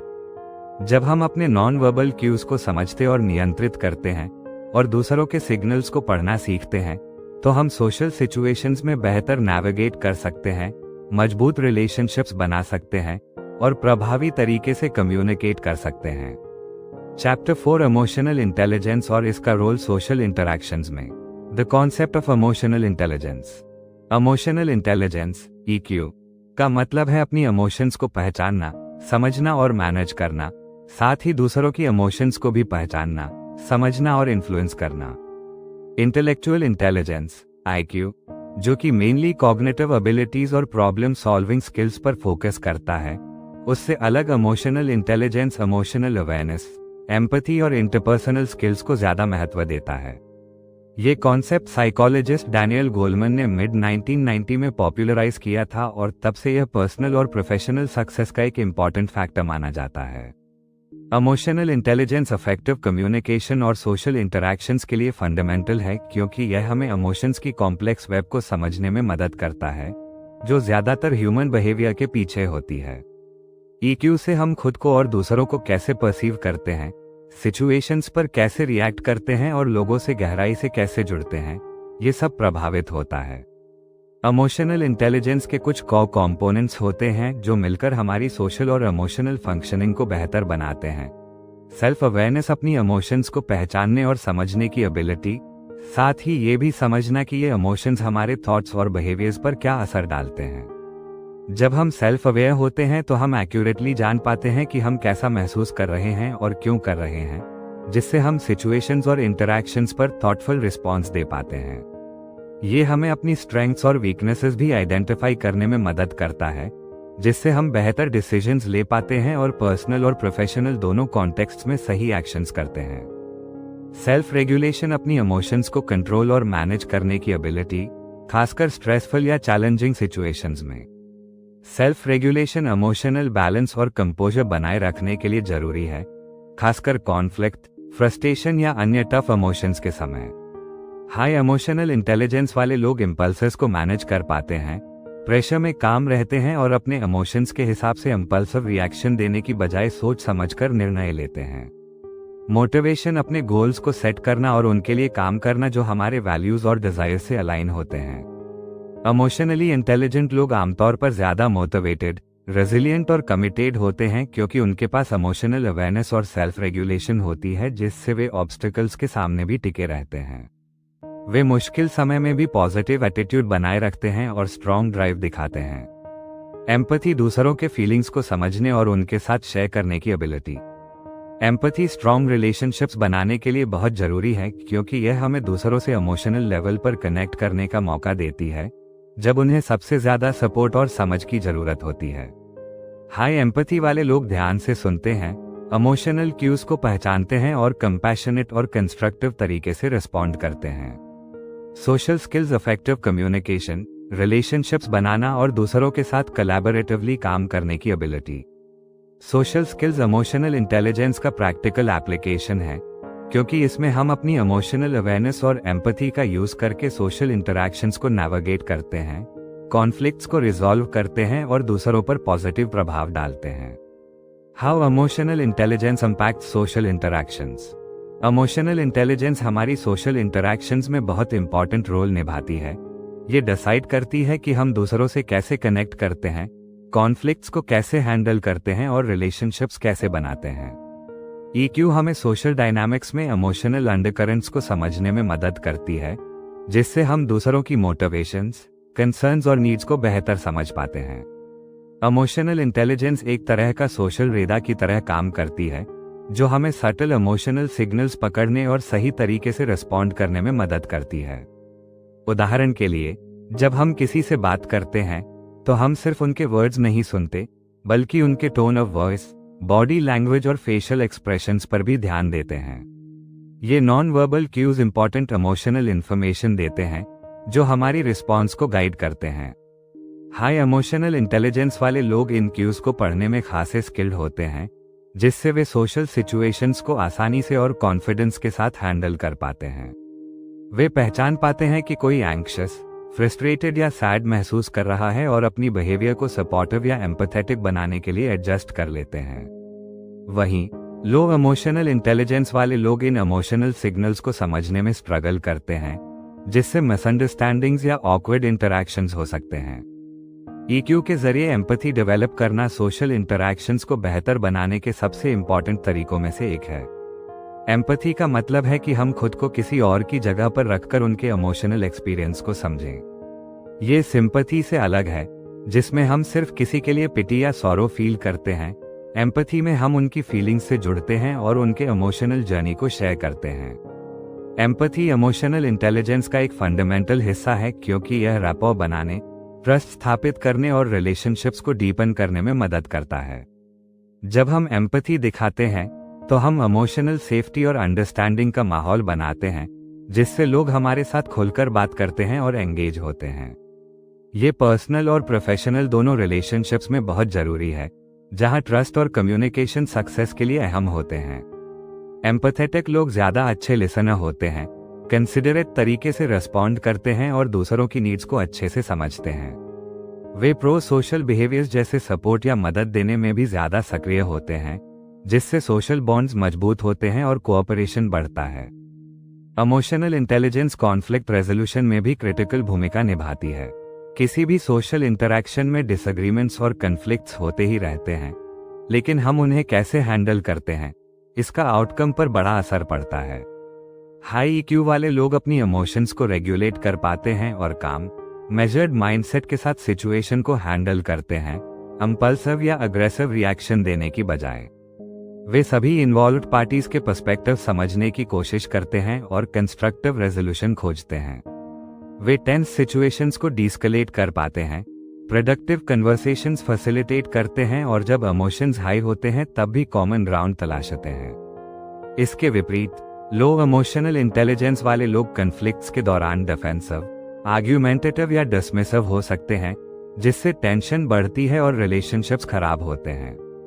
अपनी इमोशंस को समझकर और मैनेज करके हम डिसएग्रीमेंट्स को बेहतर तरीके से नेविगेट कर पाते हैं, जो कोलैबोरेशन और म्यूचुअल रिस्पेक्ट को बढ़ावा देता है। Way that promotes collaboration and mutual respect. इसके अलावा इमोशनल इंटेलिजेंस पॉजिटिव रिलेशनशिप्स बनाने और बनाए रखने में बहुत जरूरी है, चाहे वो पर्सनल हो या प्रोफेशनल। रिलेशनशिप्स ट्रस्ट, कम्युनिकेशन और म्यूचुअल रिस्पेक्ट पर बनती हैं और इमोशनल इंटेलिजेंस इन सभी कंपोनेंट्स को मजबूत करती है। जब हम इमोशनली इंटेलिजेंट होते हैं तो हम ज्यादा इफेक्टिव कम्युनिकेशन करते हैं, एम्पैथी दिखाते हैं और कॉन्फ्लिक्ट्स को कंस्ट्रक्टिवली हैंडल करते हैं, जिससे रिलेशनशिप्स मजबूत और रेजिलिएंट बनते हैं। प्रोफेशनल कॉन्टेक्स्ट में इमोशनल इंटेलिजेंस और भी वैल्यूएबल है क्योंकि यह इंडिविजुअल्स को बेहतर कोलैबोरेट करने, टीम्स को स्किलफुली लीड करने और वर्कप्लेस के कॉम्प्लेक्स सोशल डायनामिक्स को नेविगेट करने में मदद करती है। हाई इमोशनल इंटेलिजेंस वाले लीडर्स ज्यादा लाइकली होते हैं कि वे लॉयल्टी इंस्पायर करें, टीम्स को मोटिवेट करें और पॉजिटिव वर्क एनवायरनमेंट बनाएं। वे स्ट्रेस को बेहतर मैनेज करते हैं और प्रेशर में फोकस्ड रहते हैं, जिससे बेहतर डिसीजंस ले पाते हैं और उदाहरण के तौर पर लीड करते हैं। इमोशनल इंटेलिजेंस नेटवर्किंग और कनेक्शंस बनाने के लिए भी महत्वपूर्ण है क्योंकि यह लोगों को पर्सनल लेवल पर कनेक्ट करने और जल्दी रैपो एस्टैब्लिश करने में मदद करता है। The benefits of emotional intelligence. Emotional intelligence के बेनिफिट्स बहुत वाइड और दूरगामी हैं। रिसर्च बताती है कि जिन लोगों में हाई इमोशनल इंटेलिजेंस होती है, वे ज्यादा सक्सेस पाते हैं, चाहे वो पर्सनल लाइफ हो या प्रोफेशनल। उनके रिलेशनशिप्स ज्यादा फुलफिलिंग होते हैं, जॉब सैटिस्फैक्शन हायर होता है और मेंटल हेल्थ बेहतर रहती है। इसका कारण है कि इमोशनल इंटेलिजेंस हमें इमोशंस को बेहतर मैनेज करने, सोशल सिचुएशंस को बेहतर नेविगेट करने और स्ट्रॉन्ग, सपोर्टिव रिलेशनशिप्स बिल्ड करने में मदद करती है। हाई ईक्यू वाले लोग एडवर्सिटी का सामना करते हुए ज्यादा रेजिलिएंट होते हैं क्योंकि वे अपने इमोशनल रिस्पॉन्सेस को रेगुलेट कर पाते हैं और पॉजिटिव आउटलुक बनाए रखते हैं। आज के तेज और अनिश्चित वर्ल्ड में ये रेजिलियंस बहुत जरूरी है, जहां बदलाव और अनसर्टेनिटी हमेशा रहते हैं। पर्सनल और प्रोफेशनल रिलेशनशिप्स बेहतर होने के अलावा इमोशनल इंटेलिजेंस फिजिकल हेल्थ में भी इंप्रूवमेंट से जुड़ी है। स्टडीज दिखाती हैं कि जिन लोगों में हाई ईक्यू होती है, उन्हें स्ट्रेस रिलेटेड हेल्थ प्रॉब्लम्स जैसे हाई ब्लड प्रेशर या हार्ट डिजीज कम होती हैं। इमोशनल इंटेलिजेंस की वजह से वे अपने इमोशंस को हेल्दी तरीके से मैनेज करते हैं, जिससे क्रॉनिक स्ट्रेस के हार्मफुल इफेक्ट्स कम होते हैं, इम्यून सिस्टम बेहतर काम करता है और ओवरऑल वेलबीइंग बढ़ती है। लीडरशिप स्किल्स में भी इमोशनल इंटेलिजेंस का बड़ा रोल होता है। हाई इमोशनल इंटेलिजेंस वाले लीडर्स अपनी टीम्स को इंस्पायर और मोटिवेट कर पाते हैं, कॉन्फ्लिक्ट्स को रिजॉल्व करते हैं और पॉजिटिव वर्क कल्चर फॉस्टर करते हैं। वे अपने एम्प्लॉयज की इमोशनल नीड्स को समझते हैं और उन्हें सक्सेस के लिए जरूरी सपोर्ट और गाइडेंस देते हैं। रिसर्च बताती है कि इमोशनली इंटेलिजेंट लीडर्स को ज्यादा ट्रस्ट और रिस्पेक्ट मिलता है, जिससे एंगेजमेंट, प्रोडक्टिविटी और जॉब सैटिस्फैक्शन बढ़ता है। इसके अलावा इमोशनल इंटेलिजेंस लीडर्स को डिसीजन मेकिंग में भी मदद करती है, क्योंकि वे अपने चॉइसेस के इमोशनल इम्पैक्ट को समझकर बेहतर निर्णय लेते हैं। How to develop emotional intelligence. Emotional intelligence कुछ लोगों को नेचुरली मिलती है, लेकिन यह एक स्किल है जिसे समय के साथ डेवलप और स्ट्रेंथन किया जा सकता है। इमोशनल इंटेलिजेंस इंप्रूव करने के लिए सेल्फ अवेयरनेस बिल्ड करना, इमोशनल रेगुलेशन प्रैक्टिस करना और एम्पैथी तथा सोशल स्किल्स डेवलप करना जरूरी है। यहाँ कुछ स्ट्रैटेजीज हैं जो आपकी इमोशनल इंटेलिजेंस एनहांस कर सकती हैं। सेल्फ रिफ्लेक्शन प्रैक्टिस करें। सेल्फ अवेयरनेस इमोशनल इंटेलिजेंस की फाउंडेशन है और यह सेल्फ रिफ्लेक्शन से शुरू होती है। हर दिन थोड़ा समय निकालें और अपने इमोशंस, थॉट्स और बिहेवियर्स पर सोचें। खुद से पूछें कि आप किसी इंटरैक्शन के दौरान कैसा महसूस कर रहे थे, कौन से ट्रिगर्स थे और आपकी रिएक्शंस ने सिचुएशन पर क्या असर डाला। जर्नलिंग भी एक हेल्पफुल टूल है जिससे आप अपने थॉट्स और इमोशंस को अच्छी तरह प्रोसेस कर सकते हैं। अपने इमोशंस को रेगुलेट करें। इमोशनल रेगुलेशन माइंडफुलनेस और रिलैक्सेशन टेक्निक्स के जरिए बेहतर बनाई जा सकती है। डीप ब्रीदिंग, मेडिटेशन या प्रोग्रेसिव मसल रिलैक्सेशन जैसी प्रैक्टिसेस स्ट्रेसफुल सिचुएशंस में काम और फोकस्ड रहने में मदद करती हैं। अपनी इमोशंस को मैनेज करके आप इंपल्सिव रिएक्शंस कम कर सकते हैं और चैलेंजेस का थॉटफुली सामना कर सकते हैं। एम्पैथी डेवलप करें। एम्पैथी इमोशनल इंटेलिजेंस का की हिस्सा है और इसे एक्टिव लिसनिंग और पर्सपेक्टिव टेकिंग से बढ़ाया जा सकता है। ध्यान से सुने बिना इंटरप्ट या जज किए। दूसरों की इमोशंस और एक्सपीरियंसेस को समझने की कोशिश करें और कंपैशनेट तरीके से रिस्पॉन्ड करें ताकि ट्रस्ट और कनेक्शन बन सके। सोशल स्किल्स एनहांस करें। सोशल स्किल्स इमोशनल इंटेलिजेंस का प्रैक्टिकल यूज हैं। रैपो बनाना, कॉन्फ्लिक्ट्स को कंस्ट्रक्टिवली रिजॉल्व करना और इफेक्टिव कम्युनिकेशन करना सीखें। दूसरों के साथ ओपन, अप्रोचेबल और असर्टिव बने ताकि आपके रिलेशनशिप्स मजबूत हों। Final thoughts. इमोशनल इंटेलिजेंस एक पावरफुल टूल है जो हमारी दूसरों के साथ इंटरैक्शंस, इमोशंस को मैनेज करने और सोशल सिचुएशंस को नेविगेट करने की क्षमता को बदल सकता है। इमोशनल इंटेलिजेंस डेवलप करके हम मजबूत रिलेशनशिप्स बना सकते हैं, कॉन्फ्लिक्ट्स को बेहतर तरीके से हैंडल कर सकते हैं और पर्सनल तथा प्रोफेशनल जीवन दोनों में ज्यादा सफल हो सकते हैं। EQ केवल अपनी इमोशंस को समझने के बारे में नहीं है, बल्कि दूसरों की इमोशंस को समझने, अपनी इमोशनल रिस्पॉन्सेस को रेगुलेट करने और इस अवेयरनेस का यूज करके पॉजिटिव और मीनिंगफुल कनेक्शंस बनाने के बारे में है। जब हम अपनी इमोशनल इंटेलिजेंस को बढ़ाते हैं तो हम गहरे रिलेशनशिप्स बनाते हैं, अपनी कम्युनिकेशन स्किल्स इंप्रूव करते हैं और ज्यादा एम्पैथेटिक तथा कंपैशनेट इंसान बनते हैं। Chapter 5, mastering the art of communication, unlocking the power to connect. क्या आपने कभी ऐसी बातचीत एक्सपीरियंस की है जहां वर्ड्स बिल्कुल सही लग रहे हो पर फिर भी कुछ तो ऑफ लग रहा हो? शायद बोलने का टोन मैसेज से मैच नहीं कर रहा था या बॉडी लैंग्वेज कुछ और बता रही थी। मेरे दोस्तों, ये कम्युनिकेशन का सच है। ये सिर्फ बोलने और सुनने का मामला नहीं है, बल्कि ये है कि हम कैसे बोलते हैं, कैसे सुनते हैं और कैसे कनेक्ट करते हैं। कम्युनिकेशन अक्सर सभी ह्यूमन रिलेशनशिप्स का बैकबोन माना जाता है, चाहे पर्सनल हो या प्रोफेशनल। ये वो प्राइमरी टूल है जिससे हम अपने इमोशंस, आइडियाज और इंटेंशंस को एक्सप्रेस करने के लिए यूज करते हैं और जो हमारी कॉम्प्लेक्स इंटरैक्शंस को समझने और नेविगेट करने में मदद करता है। बहुत लोग सोचते हैं कि कम्युनिकेशन सिर्फ बोलना और सुनना है, लेकिन ये कहीं ज्यादा कॉम्प्लिकेटेड है।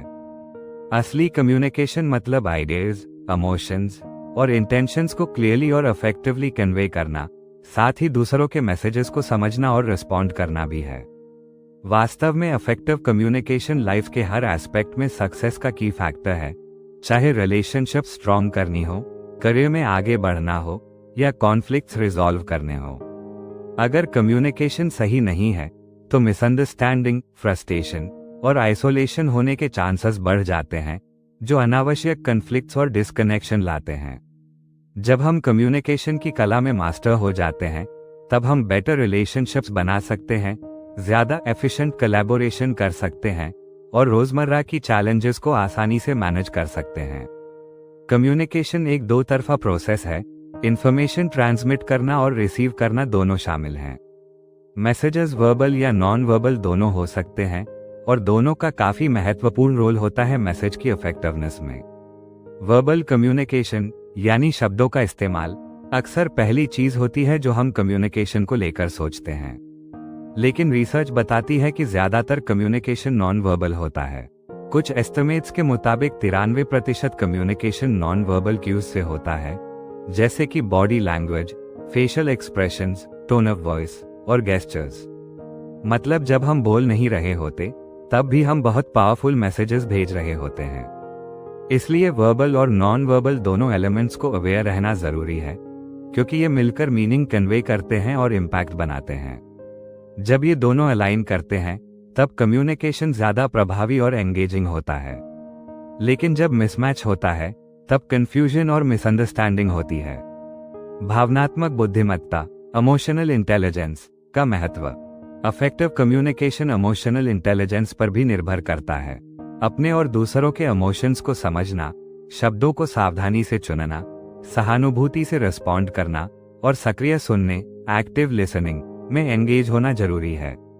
मतलब कॉन्वर्सेशन के दौरान पूरी तरह से प्रेजेंट रहना, सिर्फ पैसिव सुनना नहीं बल्कि एक्टिवली जुड़ना। याद रखें, कम्युनिकेशन एक वन वे ट्रैफिक नहीं है, ये एक डायनामिक इंटरैक्शन है जहां दोनों पार्टीज इन्वॉल्व्ड होती हैं। सक्रिय सुनना और उसका रोल। अफेक्टिव कम्युनिकेशन का सबसे जरूरी हिस्सा सक्रिय सुनना है। बहुत लोग सोचते हैं कि कम्युनिकेशन सिर्फ बोलने तक सीमित है, लेकिन सच ये है कि सुनना उससे भी ज्यादा महत्वपूर्ण है। सक्रिय सुनना मतलब पूरी तरह से ध्यान लगाकर स्पीकर की बात समझना, थॉटफुली जवाब देना और जो कहा गया है उसे याद रखना। ये सिर्फ शब्दों को सुनना नहीं है, बल्कि स्पीकर के टोन, बॉडी लैंग्वेज और भावनात्मक स्थिति पर भी ध्यान देना शामिल है। साथ ही बिना किसी जजमेंट के फीडबैक देना भी जरूरी है। सक्रिय सुनना ये नहीं है कि हम अपनी बात सोच रहे हों, बल्कि पूरी तरह बातचीत में शामिल होना है। जब हम सक्रिय सुनते हैं तो हम दूसरों की सोच और भावनाओं का सम्मान करते हैं, जिससे ट्रस्ट और रैपो बनता है। जब हम ध्यान नहीं देते, बीच में बोल जाते हैं या सिर्फ बोलने का मौका पाने के लिए इंतजार करते हैं, तो इससे एलियनेशन और मिसअंडरस्टैंडिंग होती है। सक्रिय सुनने की कुछ तकनीकें हैं। पैराफ्रेजिंग, स्पीकर की बात अपने शब्दों में दोहराना। समराइजिंग, कॉन्वर्सेशन के मुख्य पॉइंट्स का रिकैप। और क्लैरिफाइंग क्वेश्चंस, जैसे क्या आप इसे थोड़ा विस्तार से बता सकते हैं। ये तकनीकें बातचीत को बेहतर और समझदारीपूर्ण बनाती हैं। अगर आप कभी महसूस कर चुके हैं कि कोई आपकी बात सही से नहीं सुन रहा, तो कमेंट करें अग्री विद यू। शब्द, आवाज का टोन और बॉडी लैंग्वेज। शब्द, वर्ड्स का चुनाव बहुत मायने रखता है, क्योंकि ये मैसेज को लिटरल और इमोशनल दोनों रूप में प्रभावित करते हैं। जैसे आई अंडरस्टैंड एक फ्रेज है जो कॉन्टेक्स्ट और संबंध के अनुसार अलग अलग अर्थ रखता है, इसलिए शब्दों के चुनाव में सावधानी जरूरी है। आवाज का टोन भी कम्युनिकेशन का एक अहम हिस्सा है। टोन हमें स्पीकर के इमोशनल स्टेट के बारे में बताता है, वार्म, कोल्ड, एक्साइटेड, फ्रस्ट्रेटेड या इंडिफरेंट। उदाहरण के लिए, आई एम फाइन अगर मोनोटोन में कहा जाए तो ये दर्शाता है कि स्पीकर शायद ठीक नहीं है। वहीं वार्म टोन में आई एम फाइन कहना सिंसियरिटी और एश्योरेंस दिखाता है। बॉडी लैंग्वेज कम्युनिकेशन का सबसे शक्तिशाली नॉन वर्बल पहलू है। इसमें facial expressions, eye contact, posture, gestures और डिस्टेंस शामिल हैं, जो हमारे फीलिंग्स और थॉट्स को दर्शाते हैं। उदाहरण के लिए, बातचीत के दौरान आई कांटेक्ट मेंटेन करना अटेंटिवनेस और रिस्पेक्ट दिखाता है, जबकि आई कांटेक्ट अवॉइड करना डिस्कम्फर्ट, डिसइंटरेस्ट या डिसऑनेस्टी सिग्नल कर सकता है। हाथों को क्रॉस करना डिफेंसिवनेस या डिस्कम्फर्ट दिखाता है, जबकि खुला पोस्चर ओपननेस और रिसेप्टिविटी दर्शाता है। हमारी बॉडी लैंग्वेज अक्सर हमारे असली इमोशंस को वर्ड से ज्यादा बयां करती है, इसलिए इसे समझना और कंट्रोल करना जरूरी है। सक्रिय सुनने की भूमिका। सक्रिय सुनना सिर्फ शब्द सुनने से आगे है। इसमें स्पीकर के शब्दों को समझना, उनके भाव को महसूस करना और उन्हें उचित प्रतिक्रिया देना शामिल है। जब हम ध्यान से सुनते हैं तो हम दूसरों को ये दिखाते हैं कि उनकी बात की कदर करते हैं, जिससे भरोसा बढ़ता है। अल्पकालिक ध्यान भटकना, बातचीत बीच में तोड़ना या केवल अपने बोलने का मौका देखने से हम दूसरे को अलग थलग महसूस कराते हैं। इसलिए एक्टिव लिसनिंग के लिए पैराफ्रेजिंग, समराइजिंग और क्लैरिफाइंग क्वेश्चंस का अभ्यास जरूरी है। गैर मौखिक संचार, इंटरैक्शन की silent language. Non verbal communication का बहुत बड़ा प्रभाव होता है। फेशियल एक्सप्रेशंस, गेस्चर्स, पोस्चर और आई कांटेक्ट हमारी भावनाओं, इंटेंशंस और एटीट्यूड्स को बताते हैं। 93% कम्युनिकेशन नॉन वर्बल होता है, जिसमें 55% body language, 38% tone of voice और केवल 7% एक्चुअल वर्ड्स होते हैं। इसलिए नॉन वर्बल क्यूज को समझना और सही उपयोग करना जरूरी है। वार्म स्माइल दोस्ताना और अप्रोचेबल दिखाता है, जबकि झुंझलाहट या भौहें तनी हुई नाखुशी दर्शाती हैं। ओपन पोस्चर और थोड़ा झुककर बैठना रुचि और सम्मान दिखाता है, जबकि आर्म्स क्रॉस करना दूराव या असहजता दर्शाता है। अपनी कम्युनिकेशन स्किल्स को सुधारना। कम्युनिकेशन की कला में निपुण होने के लिए वर्बल और नॉन वर्बल दोनों स्किल्स को डेवलप करना जरूरी है। बातचीत के दौरान पूरी तरह मौजूद रहें, एक्टिव लिसनिंग करें, अपनी टोन और बॉडी लैंग्वेज पर ध्यान दें और एंश्योर करें कि वे आपके शब्दों के साथ मेल खाते हों। दूसरों के नॉन वर्बल क्यूज को समझें और कॉन्वर्सेशन के इमोशनल अंडरटोन्स को पढ़ें। ये सब आपको बेहतर रिलेशनशिप्स बनाने, कन्फ्लिक्ट्स को जल्दी हल करने और सोशल इंटेलिजेंस बढ़ाने में मदद करेगा। हर बातचीत, हर हेलो, हर मीटिंग, हर मौन पल एक मौका है सोशल बॉन्ड्स मजबूत करने का और ह्यूमन इंटरैक्शन की कॉम्प्लेक्सिटीज को समझने का। हम सब मिलकर कम्युनिकेशन की इस कला में महारत हासिल कर सकते हैं। अगर आपको कभी ऐसा लगा है कि आपकी बात नहीं सुनी जा रही, तो कमेंट करें, अग्री विद यू, सब्सक्राइब करें हमारे चैनल को और साथ मिलकर बेहतर कम्युनिकेटर बने। Chapter 6, the power of empathy in communication. Empathy अक्सर डिस्क्राइब की जाती है एज द एबिलिटी टू समझना और शेयर करना किसी और के फीलिंग्स को। यह इमोशनल इंटेलिजेंस का एक कॉर्नरस्टोन है और कम्युनिकेशन में बहुत इंपॉर्टेंट रोल निभाता है। सच कहूं तो एम्पैथी वही चीज है जो इफेक्टिव कम्युनिकेटर्स को उन लोगों से अलग करती है जो मीनिंगफुल कनेक्शंस बनाना स्ट्रगल करते हैं। अगर एम्पैथी नहीं होगी तो कम्युनिकेशन ट्रांजैक्शनल, सुपरफिशियल और कभी कभी एलियनेटिंग हो सकता है। लेकिन जब एम्पैथी होती है तो ये लोगों के बीच एक पुल बनाता है, जिससे गहरी समझ और कनेक्शन पॉसिबल होता है। एम्पैथी हमें हमारी अपनी पर्सपेक्टिव से बाहर निकलकर दूसरों के शूज में कदम रखने का मौका देती है और उनकी नज़र से दुनिया को देखने में मदद करती है। ये हमें सिर्फ स्पोकन वर्ड्स नहीं बल्कि हिडन इमोशंस, नीड्स और डिजायर्स को भी सुनने में सक्षम बनाती है। एम्पैथी हमारी सोशल इंटेलिजेंस को एनहांस करती है क्योंकि यह हमें दूसरों की फीलिंग्स के प्रति सेंसिटिव और रिस्पेक्टफुल रिस्पॉन्स देने में मदद करती है, जिससे म्यूचुअल ट्रस्ट और रिस्पेक्ट फॉस्टर होता है। इस चैप्टर में हम एम्पैथी की प्रकृति, इसके कम्युनिकेशन पर प्रभाव और इसे डेवलप करने के प्रैक्टिकल तरीके जानेंगे। एम्पैथी और सिंपैथी में अंतर। एम्पैथी को समझने का पहला स्टेप है ये जानना कि यह सिंपैथी से कहीं ज्यादा है। सिंपैथी का मतलब है किसी के दुख या मिसफॉर्चून के लिए पिटी या सॉरो महसूस करना। एम्पैथी गहरी कनेक्शन मांगती है। ये सिर्फ किसी के लिए दुख महसूस करना नहीं बल्कि उनकी इमोशंस को अपने जैसा महसूस करना है। इसका मतलब यह नहीं कि हम अपनी इमोशंस खो दें या उनके फीलिंग्स से ओवरवेल्म्ड हो जाएं, बल्कि इसका मतलब है कि हम उनके इमोशनल एक्सपीरियंस को समझने और उसमें शेयर करने के लिए खुद को खोलते हैं। यह इमोशनल रेजोनेंस लोगों के बीच पावरफुल बॉन्ड बनाता है और रिलेशनशिप्स को मजबूत करता है। अगर एम्पैथी नहीं होगी तो मिसअंडरस्टैंडिंग्स, फ्रस्ट्रेशन और इमोशनल दूरी बढ़ती है। एम्पैथी हमें पूरी तरह से मन और दिल दोनों से ध्यान से सुनने और दूसरे व्यक्ति की इमोशंस और एक्सपीरियंसेस को बिना जजमेंट के समझने के लिए कहती है। इससे हम थॉटफुल रिस्पॉन्स दे सकते हैं, सपोर्ट, कंफर्ट या वैलिडेशन के रूप में। इससे प्रॉब्लम सॉल्विंग भी आसान हो जाती है क्योंकि हम अंडरलाइंग मोटिवेशंस और कंसर्न्स को बेहतर समझ पाते हैं। एम्पैथी केवल इंटेलेक्चुअल अंडरस्टैंडिंग नहीं है, बल्कि इमोशनल कनेक्शन भी है। जब कोई डिफिकल्ट टाइम से गुजर रहा हो तो सिर्फ कंफर्टिंग वर्ड्स देना अक्सर एम्प्टी लगता है अगर उनके इमोशंस को समझा ना गया हो। पर जब हम उनकी फीलिंग्स के साथ एम्पैथाइज करते हैं तो हम कंपैशनेट वर्ड्स और एक्शंस दे पाते हैं जो उनकी जरूरतों से रेजोनेट करते हैं। दो प्रकार की एम्पैथी, कॉग्निटिव और इमोशनल। एम्पैथी के दो मुख्य प्रकार होते हैं, कॉग्निटिव और इमोशनल, और दोनों स्ट्रॉन्ग रिलेशनशिप्स बनाने के लिए जरूरी हैं।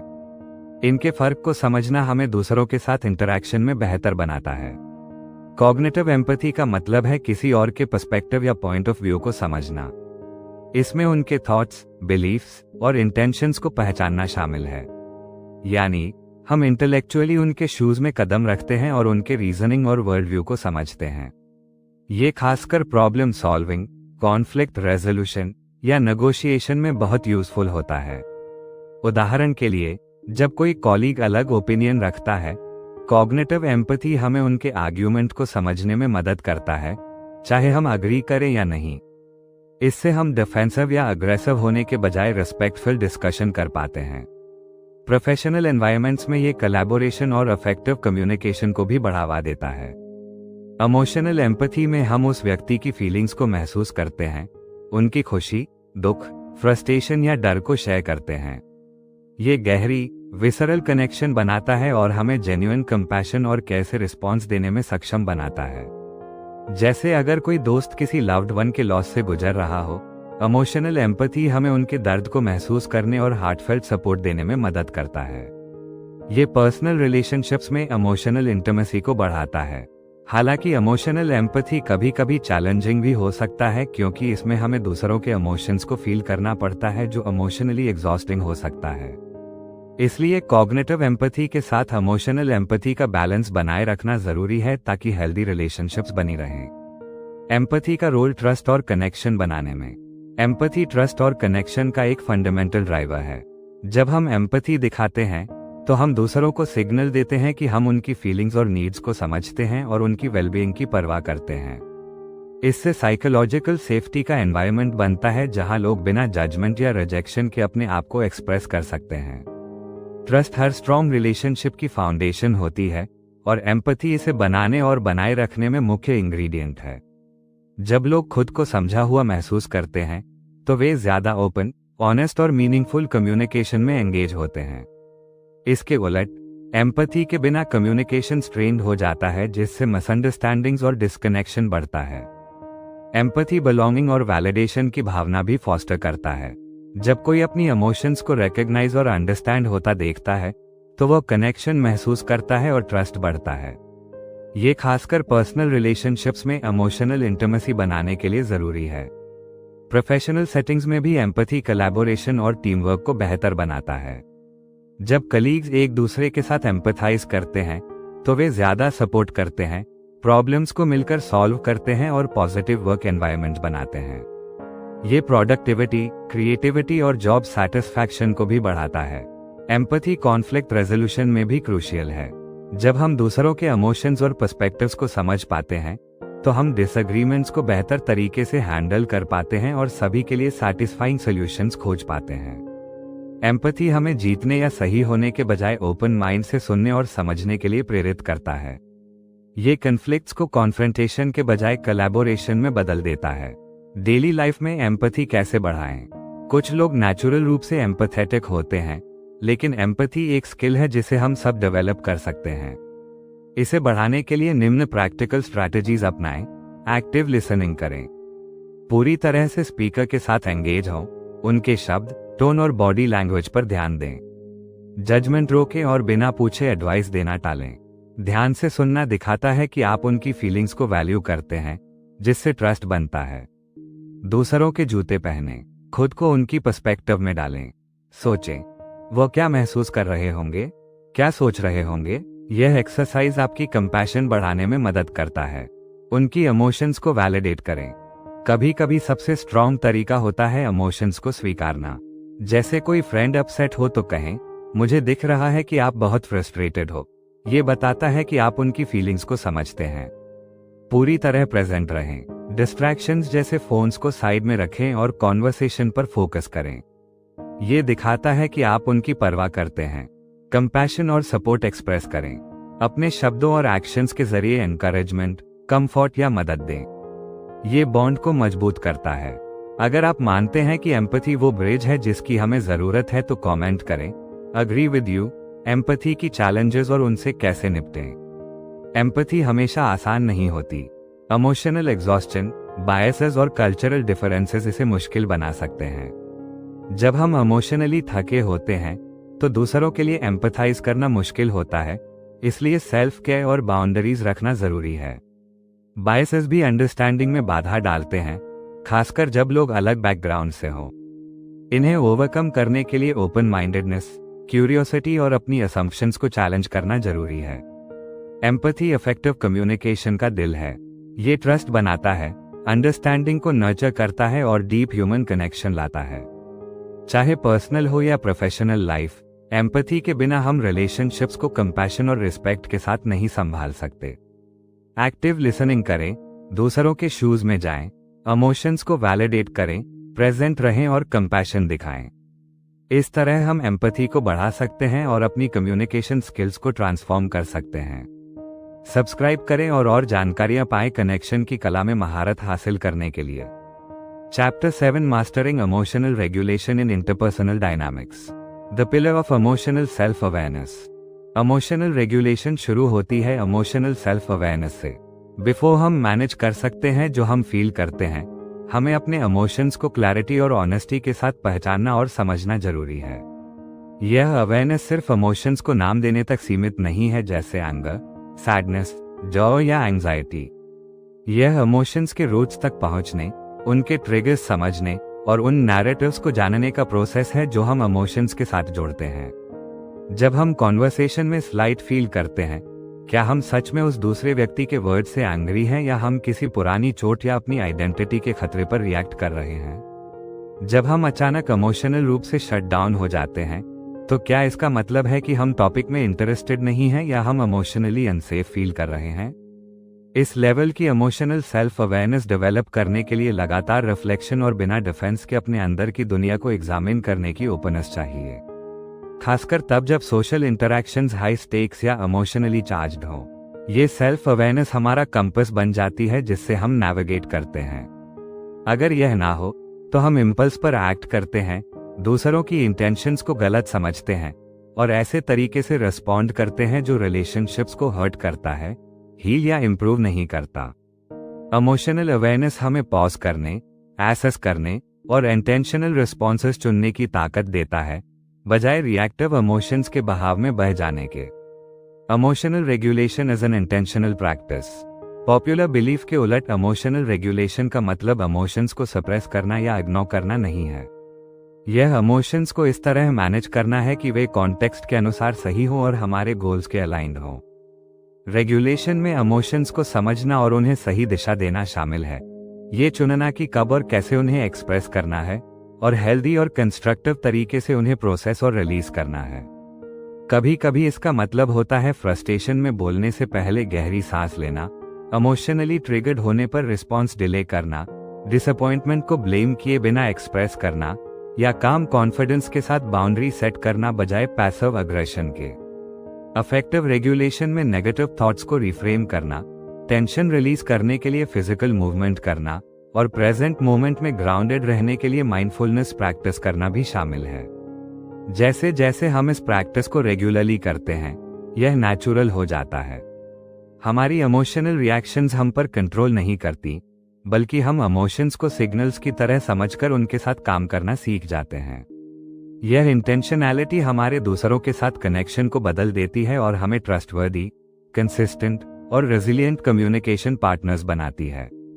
The role of emotional regulation in the escalating conflict.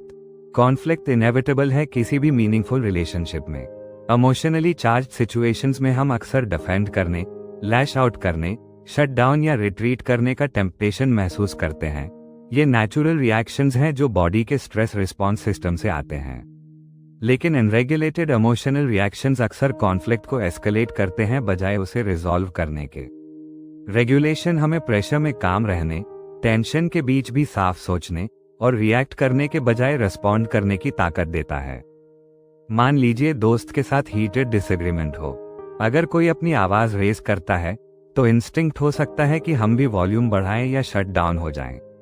लेकिन रेगुलेशन से हम पॉज कर सकते हैं, सांस ले सकते हैं और दूसरा रास्ता चुन सकते हैं, शायद अपनी टोन कम करना, रूम में मौजूद इमोशन को नाम देना या कॉमन ग्राउंड खोजने की इच्छा जताना। इसका मतलब फ्रस्ट्रेशन इग्नोर करना या अपनी जरूरतों को इनवैलिडेट करना नहीं है, बल्कि इसे इंटेंशनल तरीके से एक्सप्रेस करना है। जब कॉन्फ्लिक्ट में कोई एक व्यक्ति भी इमोशनल रेगुलेशन बनाए रखता है तो टेंशन कम होती है और दूसरे को कामा, प्रोडक्टिव डायलॉग के लिए इनवाइट करता है। अगर आप कभी ऐसा महसूस करते हैं तो कमेंट करें, agree with you. Building tolerance for emotional discomfort. Emotional regulation का एक छुपा पहलू है इमोशनल टॉलरेंस। असहज फीलिंग्स को बिना तुरंत फिक्स, एस्केप या अवॉइड किए बैठने की क्षमता। इंटरपर्सनल सिचुएशंस अक्सर डिस्कम्फर्ट लेकर आते हैं। कॉन्फ्रंटेशन का ऑकवर्डनेस, अपनी जरूरत मांगने की वल्नरेबिलिटी, मिसअंडरस्टूड होने की अनसर्टेनिटी या किसी के दर्द को विटनेस करने का सैडनेस। अगर हम इन इमोशंस को टॉलरेट नहीं कर पाते तो जरूरी कन्वर्सेशंस अवॉइड कर सकते हैं, सुपरफिशियल रिस्पॉन्सेस दे सकते हैं या इमोशनली डिटैच हो सकते हैं। इमोशनल टॉलरेंस हमें डिस्कम्फर्ट के साथ इतना टाइम रहने देता है कि हम उसे पार कर सकें, न कि उससे बचें। उदाहरण के लिए, अगर कोई टीममेट मीटिंग में हमारी वर्क क्रिटिसाइज करता है तो एम्बैरेसमेंट या डिफेंसिवनेस की पहली लहर तेज हो सकती है।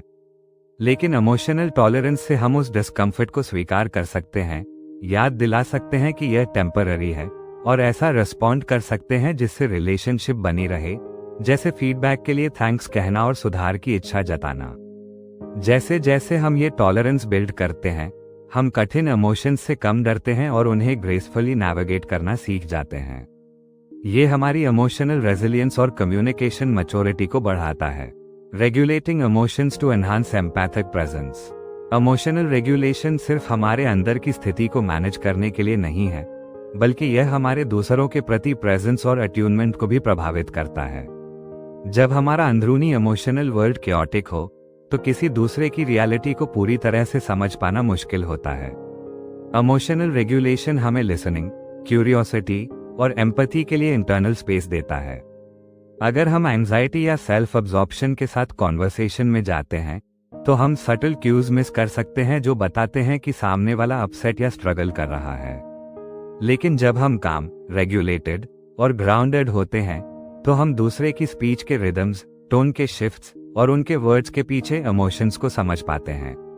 ये प्रेजेंस सामने वाले को बताती है, I see you, I am here with you, I care. यह एम्पैथी और कनेक्शन की नींव है।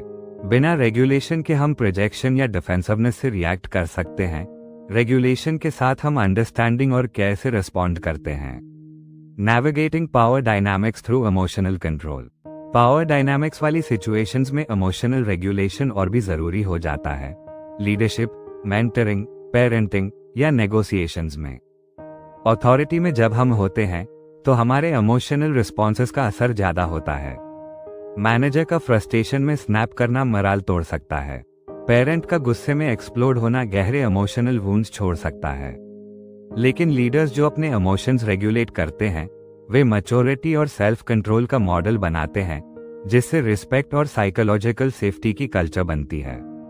ऐसे कॉन्टेक्स्ट्स में रेगुलेशन का मतलब है प्रोवोकेशन के सामने स्टेडी रहना, फीडबैक बिना शेम के देना और क्राइसिस में काम क्लैरिटी से लीड करना।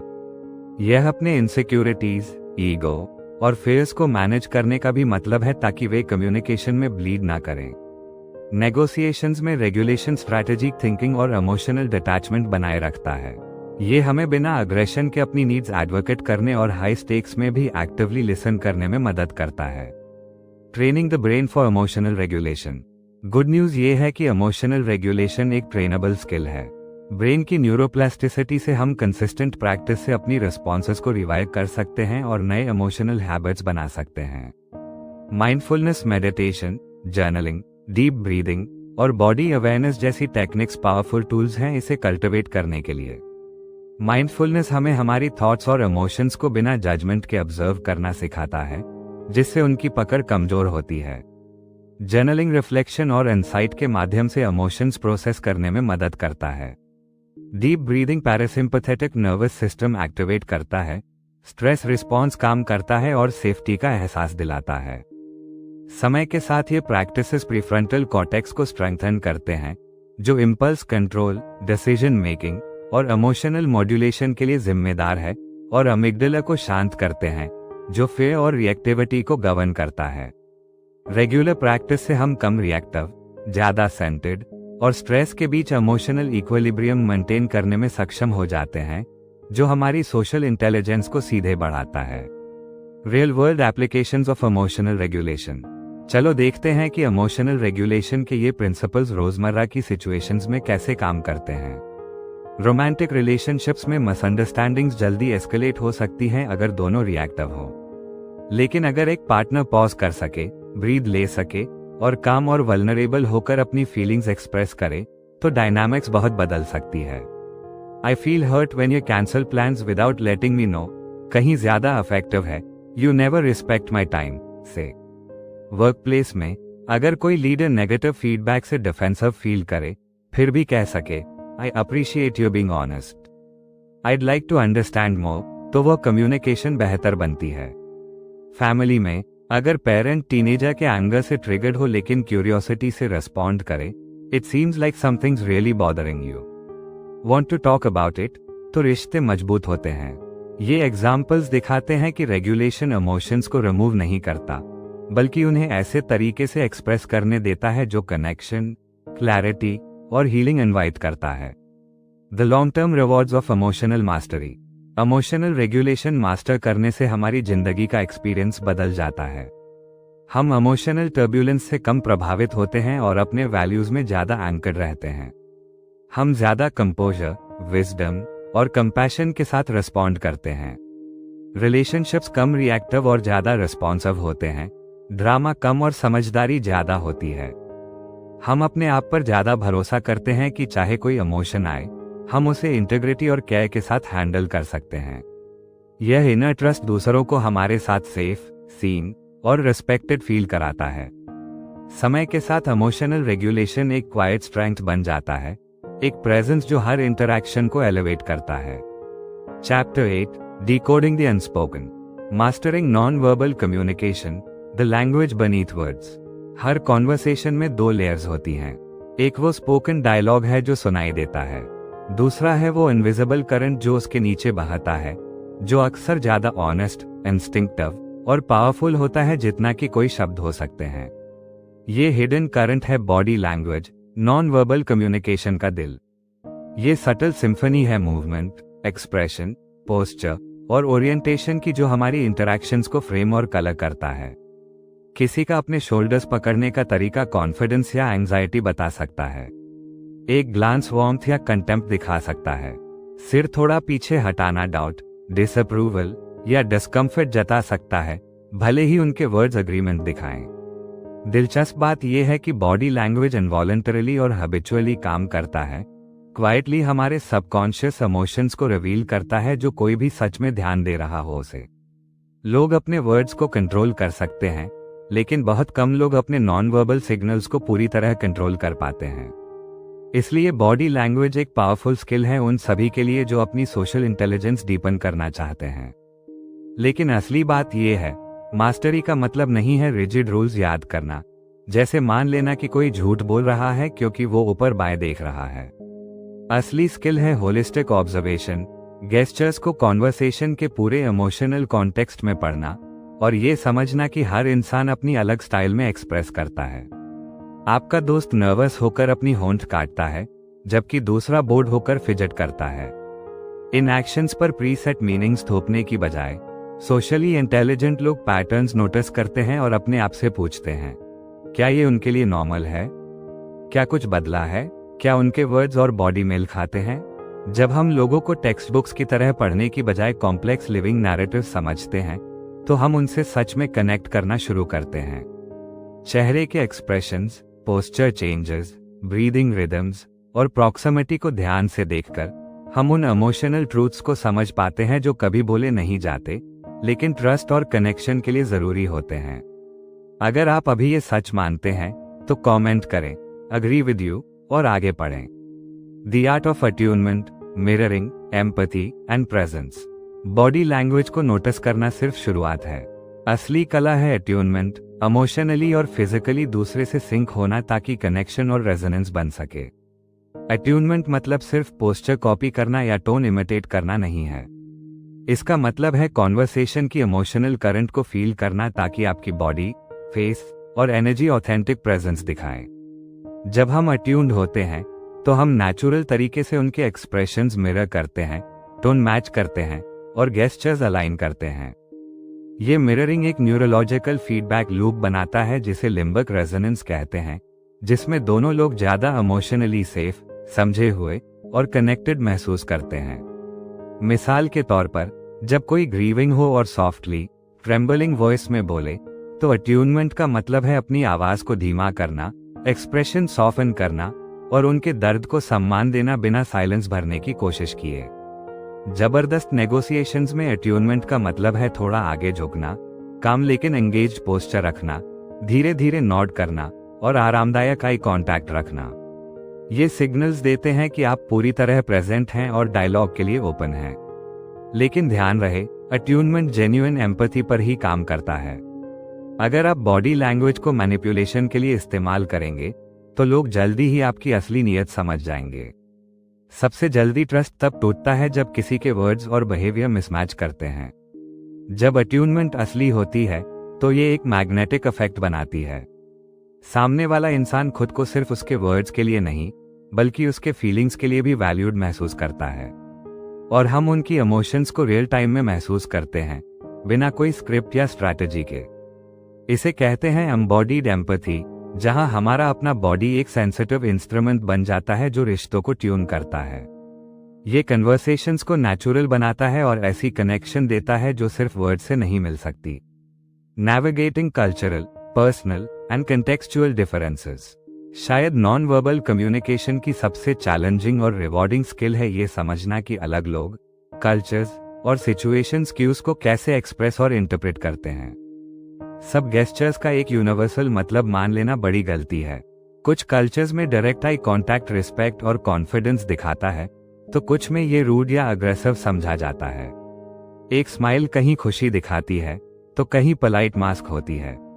एक ही कल्चर के अंदर भी नॉन वर्बल एक्सप्रेशन बहुत अलग हो सकता है, उनके अपब्रिंगिंग, पर्सनैलिटी, इमोशनल कंडीशनिंग और न्यूरोलॉजिकल वायरिंग की वजह से।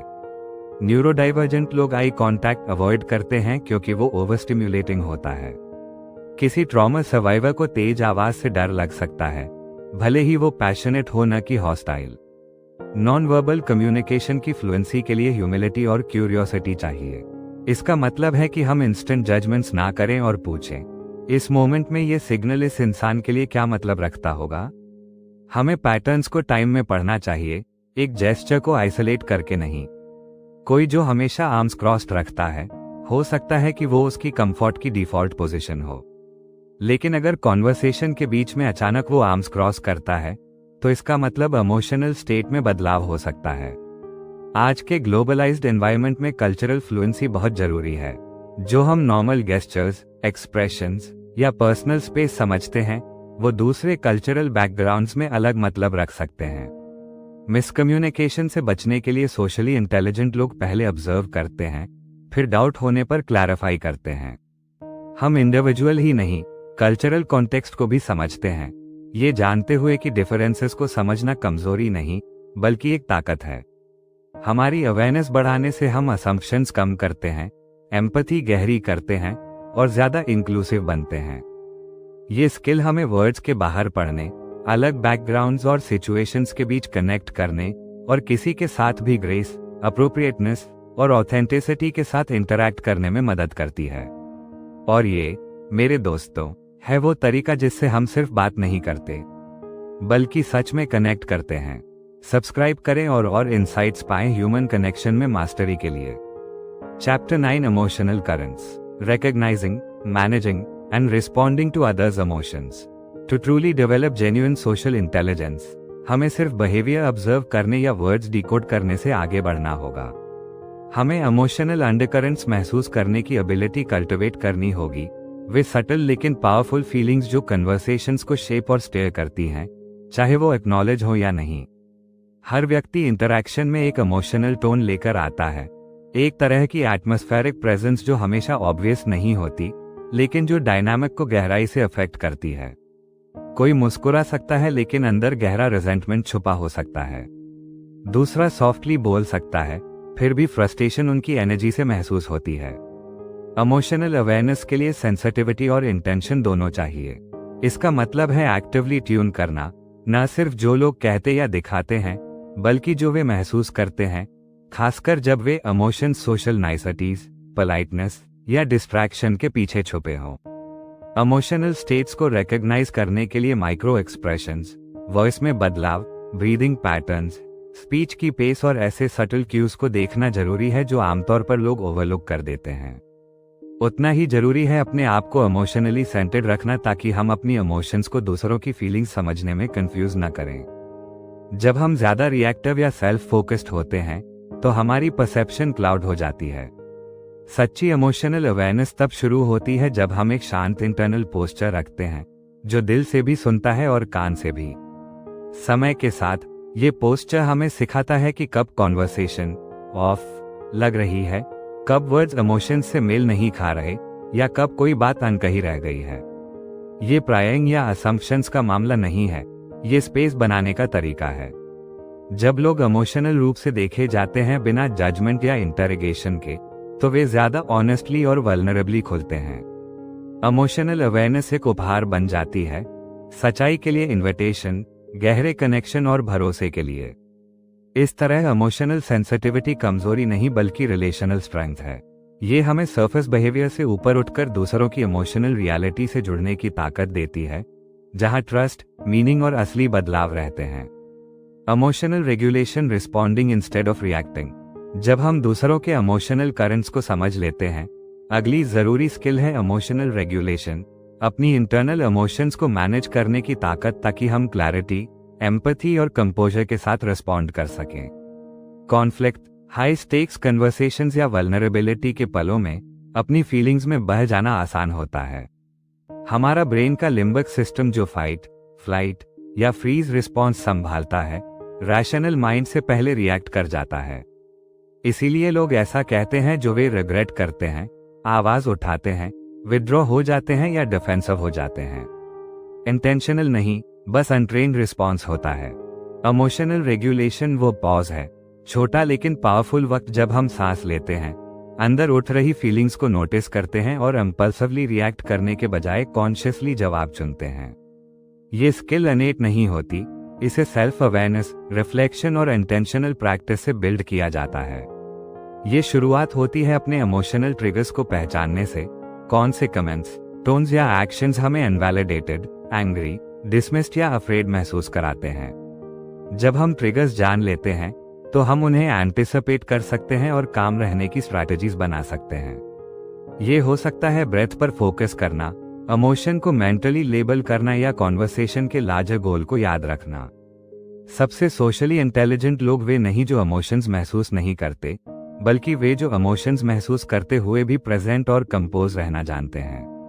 वे जानते हैं कैसे गुस्सा बिना क्रूएल्टी के जताना है, चोट बिना बंद होने के महसूस करना है और पैशन बिना ओवरपावर किए दिखाना है। ऐसी रेगुलेटेड इमोशनल प्रेजेंस हमें ट्रस्टवर्दी और इन्फ्लुएंशियल बनाती है, क्योंकि लोग हमारे आसपास सुरक्षित महसूस करते हैं। उन्हें पता होता है कि हम एक्सप्लोड, कलैप्स या भागेंगे नहीं जब चीजें मुश्किल होंगी। लीडरशिप में ये कंपोजर रिस्पेक्ट लाता है, रिलेशनशिप्स में कॉन्फ्लिक्ट को कनेक्शन में बदल देता है और डेली लाइफ में मुश्किल लोगों या सिचुएशंस का सामना करेज और ग्रेस से करना सिखाता है। इमोशनल रेगुलेशन असल में सेल्फ लीडरशिप है, चैलेंजिंग सिचुएशंस में भी अपने इंटरैक्शंस में अपना बेस्ट लाना। Comment, agree with you if you felt this possesses power. Emotional responsiveness, meeting others where they are. Emotions को समझना और मैनेज करना आधा सफर है। असली ट्रांसफॉर्मेशन तब होती है जब हम उस अवेयरनेस को एक्शन में बदलते हैं, ऐसे रिस्पॉन्ड करते हैं जो अट्यून्ड, कंपैशनेट और कंस्ट्रक्टिव हो। इमोशनल रिस्पॉन्सिवनेस का मतलब है लोगों को उनके इमोशनल स्टेट में मिलना, जहां वे हैं, न कि जहां हम चाहते हैं वे हो। ये सिर्फ कान लगाकर सुनने से बढ़कर है और सॉल्यूशंस देने से ज्यादा है। जब कोई फ्रस्ट्रेटेड होता है, उन्हें अक्सर एडवाइस नहीं बल्कि एक्नॉलेजमेंट चाहिए। जब कोई एक्साइटेड होता है, वे चाहते हैं कि हम उनके जॉय में शामिल हों, ना कि स्केप्टिसिज्म से उसका मजाक किरकिरा करें। ये हमसे मांगता है कि हम अपनी एजेंडा थोड़े समय के लिए छोड़ दें और पूरी तरह से दूसरे व्यक्ति की इमोशनल दुनिया में घुस जाएं। साथ ही इसका मतलब होता है टोन, टाइमिंग और कंटेंट को उस इमोशनल स्टेट के हिसाब से एडजस्ट करना। अगर कोई बहुत एंग्शियस है तो ब्लंट फैक्ट्स उन्हें कोल्ड या डिसमिसिव लग सकते हैं। सॉफ्टवेयर और वैलिडेटिंग अप्रोच उन्हें सुरक्षित महसूस करवा सकती है। उल्टे अगर कोई ओवरवेल्म हो रहा है तो ज्यादा इमोशनल रिस्पॉन्स देना सिचुएशन बिगाड़ सकता है। काम और ग्राउंडेड एनर्जी देना उनकी मदद कर सकता है। इमोशनल रिस्पॉन्सिवनेस फेक या ज्यादा अकोमोडेटिंग होना नहीं है, ये स्ट्रेटेजिकली ह्यूमन होना है। यह ऐसा रिस्पॉन्स चुनना है जो दोनों दूसरे व्यक्ति की सच्चाई और इंटरैक्शन की इंटीग्रिटी को सम्मानित करे। यह इमोशनल लेबर भी हो सकती है, अपने फीलिंग्स को मैनेज करके किसी और के लिए बेहतर इमोशनल एक्सपीरियंस बनाना। यह मेहनत डिमांडिंग हो सकती है, लेकिन रिवॉर्ड्स भी बहुत गहरे होते हैं। जब कोई सच में मिलता है, जब उनकी इमोशनल रियलिटी सिर्फ देखी नहीं जाती बल्कि स्किलफुली रिस्पॉन्ड की जाती है, तो वे प्यार, सम्मान और एम्पावरमेंट महसूस करते हैं। रिलेशनशिप्स गहराई लेते हैं, कॉन्फ्लिक्ट्स कम होते हैं और ट्रस्ट बढ़ता है। प्रोफेशनल एनवायरनमेंट में इमोशनल रिस्पॉन्सिवनेस मैनेजर और लीडर के बीच का फर्क ला सकती है, अथॉरिटी और इन्फ्लुएंस के बीच। पर्सनल लाइफ में ये हर महत्वपूर्ण बॉन्ड को मजबूत करती है। इस स्किल को प्रैक्टिस करना लाइफ लॉन्ग जर्नी है, लेकिन हर बार सफलता हमें और एम्पैथी, काइंडनेस और अफेक्टिवनेस देती है। और यही है सोशल इंटेलिजेंस का असली मतलब, सिर्फ दूसरों को समझना नहीं बल्कि उन्हें ऊंचा उठाना। सब्सक्राइब करें और जानें और तरीकों के बारे में सोशल इंटेलिजेंस बढ़ाने के। Chapter 10, navigating difficult conversations, turning tension into trust, understanding the landscape of difficult conversations. Difficult conversations inherently negative नहीं होती, वे बस ऐसे इंटरैक्शंस हैं जो इमोशंस, अनसर्टेनिटी और इंपॉर्टेंट स्टेक्स से चार्ज्ड होते हैं। ये हो सकते हैं फ्रेंड के साथ ट्रस्ट ब्रीच एड्रेस करना, वर्क में टफ फीडबैक देना, फैमिली मेंबर के हार्मफुल बिहेवियर को कन्फ्रंट करना, या किसी चीज को ना कहना जो आपको मैटर करती हो। इन कन्वर्सेशंस को डिफिकल्ट बनाने वाला सिर्फ टॉपिक नहीं होता, बल्कि इसके आसपास का इमोशनल टेरेन होता है। कॉन्फ्लिक्ट का फियर, रिजेक्शन का डर, रिलेशनशिप खोने का डर, या कॉम्प्लेक्स फीलिंग्स को एक्सप्रेस करने में वर्ड्स की कमी। ज्यादातर लोग इन मोमेंट्स को फाइट और फ्लाइट माइंडसेट से अप्रोच करते हैं, या तो बहुत अग्रेसिव होकर डाइव करते हैं या पूरी तरह अवॉइड कर लेते हैं। लेकिन दोनों ही तरीके काम नहीं करते। अवॉइडेंस रिजेंटमेंट बढ़ाता है और कनेक्शन को खोखला करता है, जबकि अग्रेशन डिफेंसिवनेस को बढ़ाता है और टेंशन एस्केलेट करता है। ऐसे कन्वर्सेशंस को सक्सेसफुली नेविगेट करने के लिए सबसे पहले हमें उनकी कॉम्प्लेक्सिटी को एक्सेप्ट करना होगा। इसका मतलब है कि इमोशनली और मेंटली खुद को प्रिपेयर करना, इससे पहले कि हम कॉन्वर्सेशन में जाएं। सक्सेस सिर्फ राइट होने के बारे में नहीं है, बल्कि डिग्निटी बचाने के बारे में है, हमारी और उनकी दोनों की। हमें इंटेंशनल होना पड़ेगा। हम सच में क्या आउटकम चाहते हैं? वो कौन सी डीपर जरूरत है जो हम एक्सप्रेस करना चाहते हैं? इन सवालों में क्लैरिटी हमें ग्राउंडेड रखती है। ये फोकस शिफ्ट करती है केवल अपनी बात रखने से म्यूचुअल अंडरस्टैंडिंग बनाने की ओर। असल में डिफिकल्ट कन्वर्सेशंस जीतने के बारे में नहीं, बल्कि अच्छे से सुनने, साफ बोलने और दोनों पर्सपेक्टिव्स के लिए जगह बनाने के बारे में है। जब हम क्यूरियोसिटी के साथ आते हैं कंट्रोल के बजाय, एम्पैथी के साथ आते हैं जजमेंट के बजाय, तो कॉन्वर्सेशन की शेप बदल जाती है। टेंशन एक्सप्लोरेशन में बदल जाती है और ऑपोजिशन कोलैबोरेशन का मौका बन जाता है। सबसे अच्छी कन्वर्सेशंस, हाँ, हार्डेस्ट वंस भी ट्रांसफॉर्मेटिव होती हैं, क्योंकि वे डिस्कम्फर्ट से बचती नहीं, बल्कि केयर, करेज और कॉन्शियस प्रेजेंस के साथ नेविगेट करती हैं। कमेंट, अग्री विद यू अगर आप इस बात से सहमत हैं। The power of framing an emotional tone. हम क्या कहते हैं वो इम्पॉर्टेंट है, लेकिन हम कैसे कहते हैं वो अक्सर उससे भी ज्यादा इम्पॉर्टेंट होता है। डिफिकल्ट कन्वर्सेशंस में टोन ही सब कुछ होता है। एक्यूजेटरी टोन एक अच्छी बात को अटैक में बदल सकती है, जबकि जेंटल और sincere tone even tough truths को आसानी से स्वीकार करने लायक बना देती है। फ्रेमिंग का मतलब है कि हम कॉन्शियसली डिसाइड करें कि हम अपनी बात कैसे प्रेजेंट करेंगे, ताकि वो हमारे इंटेंशन के साथ अलाइंड हो और सामने वाले की इमोशनल स्थिति का रिस्पेक्ट करे। ये मैनिपुलेशन नहीं है, बल्कि अपने पर्सपेक्टिव को ऐसे एक्सप्रेस करना है कि सामने वाले का पर्सपेक्टिव इनवैलिडेट न हो। उदाहरण के लिए, you never listen to me कहने की बजाय हम कह सकते हैं, I feel unheard when we talk and I'd love for us to understand each other better. ये ब्लेम को कनेक्शन में बदल देता है। ये दरवाजा खोलता है, दीवार नहीं बनाता। थॉटफुल फ्रेमिंग का मतलब है कि हम अपनी इमोशनल टोन भी देखें। क्या हम टेंस, सार्कास्टिक या गार्डेड हैं, या काम, ग्राउंडेड और ओपन? लोग टोन को इंट्यूटिवली समझते हैं। अक्सर वे हमारे फीलिंग्स पर रिएक्ट करते हैं, ना कि सिर्फ वर्ड्स पर। जब हम समझने और समझाने की सिंसियर इच्छा से आते हैं तो साइकोलॉजिकल सेफ्टी बनती है, एक ऐसी जगह जहां दोनों लोग इमोशनली सिक्योर महसूस करते हैं और सच बोल सकते हैं। ये सेफ्टी ट्रूथ को बिना डिफेंसिवनेस के सरफेस होने देती है। वार्मथ, क्यूरियोसिटी और ह्यूमिलिटी के साथ शुरू करना वल्नरेबिलिटी को होल्ड करने वाला कंटेनर बनाता है। इस कंटेनर के अंदर लोग ज्यादा विलिंग होते हैं बीच का रास्ता अपनाने को। वे ट्रैप्ड महसूस नहीं करते बल्कि सीन महसूस करते हैं। किसी भी डिफिकल्ट कॉन्वर्सेशन से पहले अपना टोन और मैसेज रिफ्रेम करें। खुद से पूछें, क्या मेरी लैंग्वेज क्लियर और काइंड है? क्या मैं फीलिंग्स एक्सप्रेस कर रहा हूं बिना ब्लेम किए? क्या मैं डायलॉग इनवाइट कर रहा हूं या कंप्लायंस डिमांड? ये सवाल ट्रूथ को डाइल्यूट नहीं करते बल्कि उसे रिफाइन करते हैं। ये एंश्योर करते हैं कि हमारा मैसेज अटैक नहीं बल्कि ऑनेस्ट, करेजियस और कैसे रूटेड ऑफर बने। Listening is leadership, creating space for resolution. कई लोग सोचते हैं डिफिकल्ट कन्वर्सेशंस में बोलना ही इंपॉर्टेंट होता है, लेकिन अक्सर हमारी सबसे बड़ी ताकत लिसनिंग में होती है। सच में लिसनिंग पैसिव नहीं होती, ये सबसे एक्टिव और करेजियस एक्ट होती है जो हम टेंशन भरे मोमेंट्स में कर सकते हैं। इसका मतलब है अपने दिमाग से रिबटल्स, डिफेंसेस और असम्पशंस को टेम्पररीली शांत करना ताकि सामने वाले का अनुभव हम सच में सुन सकें। ये सिर्फ अपनी बारी का इंतजार करना नहीं बल्कि उनके इमोशनल वर्ल्ड में ह्यूमिलिटी और ओपननेस के साथ जाना है। हम अपनी प्रेजेंस के जरिए कहते हैं, you matter, your view matters, I am here and I am listening. जब कोई सच में सुना जाता है तो वो जोर से चिल्लाने की जरूरत नहीं महसूस करता। डिफेंसेस सॉफ्टन होते हैं, पेन कम होता है और नई पॉसिबिलिटीज उभरती हैं। इस लेवल की लिसनिंग का मतलब ये नहीं कि हम हर बात से अग्री करते हैं, बल्कि इसका मतलब है इमोशंस को वैलिडेट करना, भले ही हम कंक्लूजन पर सवाल करें। इसका मतलब है जो हमने सुना उसे वापस कहना, क्लैरिफाइंग क्वेश्चंस पूछना और इमोशनली स्टेडी रहना जब उनकी बातें स्टिंग करें या सरप्राइज करें। सच में लिसनिंग लीडरशिप है क्योंकि ये कॉन्वर्सेशन को कॉन्फ्लिक्ट से कनेक्शन की तरफ ले जाती है। ये रिस्पेक्ट मॉडल करती है, एम्पैथी बढ़ाती है और रेजोल्यूशन के लिए जरूरी इमोशनल स्पेस बनाती है।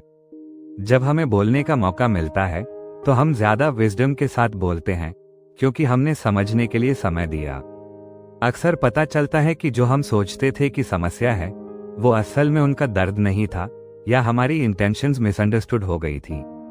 ये इंसाइट्स तभी मिलती हैं जब हम दूसरों को पूरी तरह से सुना हुआ महसूस कराते हैं। आखिर में डिफिकल्ट कन्वर्सेशन सक्सीड इस वजह से नहीं कि हम डिस्कम्फर्ट से बचते हैं, बल्कि इसलिए कि हम उसे साथ में स्टेडी प्रेजेंस और लिसनिंग हार्ट्स के साथ फेस करते हैं। जब दोनों लोग देखे और सम्मानित महसूस करते हैं तो सबसे कठिन ट्रूथ्स भी आसानी से समझ में आ जाते हैं। ट्रूथ से ट्रस्ट नहीं टूटता, बल्कि कह के बिना ट्रूथ के हैंडलिंग से ट्रस्ट टूटता है। और लिसनिंग, मेरे वॉरियर्स, हमारा सबसे पावरफुल टूल है रिपेयर का। Chapter 11, the art of influence, shaping outcomes with subtlety and integrity. Influence manipulation, coercion या दूसरों को डोमिनेट करने के बारे में नहीं है। ट्रू इन्फ्लुएंस वो एनवायरनमेंट क्रिएट करने के बारे में है जहां लोग फील करें कि उन्हें देखा गया है, सुना गया है और समझा गया है, जिससे वो ऐसे चॉइसेस कर सके जो उनके बेस्ट इंटरेस्ट्स के अलाइंड हो और अक्सर हमारे ओन इंटरेस्ट्स के भी। ये पैराडॉक्स लग सकता है, लेकिन इन्फ्लुएंस का असली एसेंस अलाइनमेंट में है, फोर्स में नहीं। इन्फ्लुएंसिंग की कला शुरू होती है दूसरों की नीड्स, डिजायर्स, फियर्स और मोटिवेशंस को समझने से। यह उस अंदरूनी बातचीत को पहचानने का काम है जो उनके डिसीजंस को गाइड करती है और उन्हें ऐसे रास्ते दिखाने का है जो उनके वैल्यूज और गोल से रेजोनेट करते हैं। हर इंटरैक्शन में इनविजिबल फोर्सेस काम कर रही होती हैं, असम्पशंस, बायसेस, सोशल नॉर्म्स और इमोशनल ट्रिगर्स, जो लोगों के परसेप्शन को शेप करती हैं कि वो आपको और सिचुएशन को कैसे देखें। जब हम इन फोर्सेस को समझ जाते हैं तो हम कन्वर्सेशंस को धीरे से ऐसे आउटकम्स की तरफ ले जा सकते हैं जो दोनों पार्टीज के लिए फायदेमंद हो। मैनिपुलेशन के उलट, जो किसी के एक्सपेंस पर गेन करने की कोशिश करता है, एथिकल इन्फ्लुएंस म्यूचुअल बेनिफिट चाहता है। यह एक एक्सचेंज है, वन साइडेड ट्रांजैक्शन नहीं। अफेक्टिव इन्फ्लुएंस करने के लिए हमें सबसे पहले साइकोलॉजी को समझना होगा उन लोगों की जिनसे हम एंगेज करते हैं। वे अपने वर्ल्ड को कैसे परसीव करते हैं, उन्हें क्या ड्राइव करता है, उन्हें क्या रिस्पेक्ट या डिसरिस्पेक्ट महसूस कराता है। इन न्यूआंसेस को समझना इंटीग्रिटी के साथ इन्फ्लुएंस करने की फाउंडेशन बनाता है। इन्फ्लुएंस सजेशन देने के बारे में है, इम्पोजिशन के बारे में नहीं।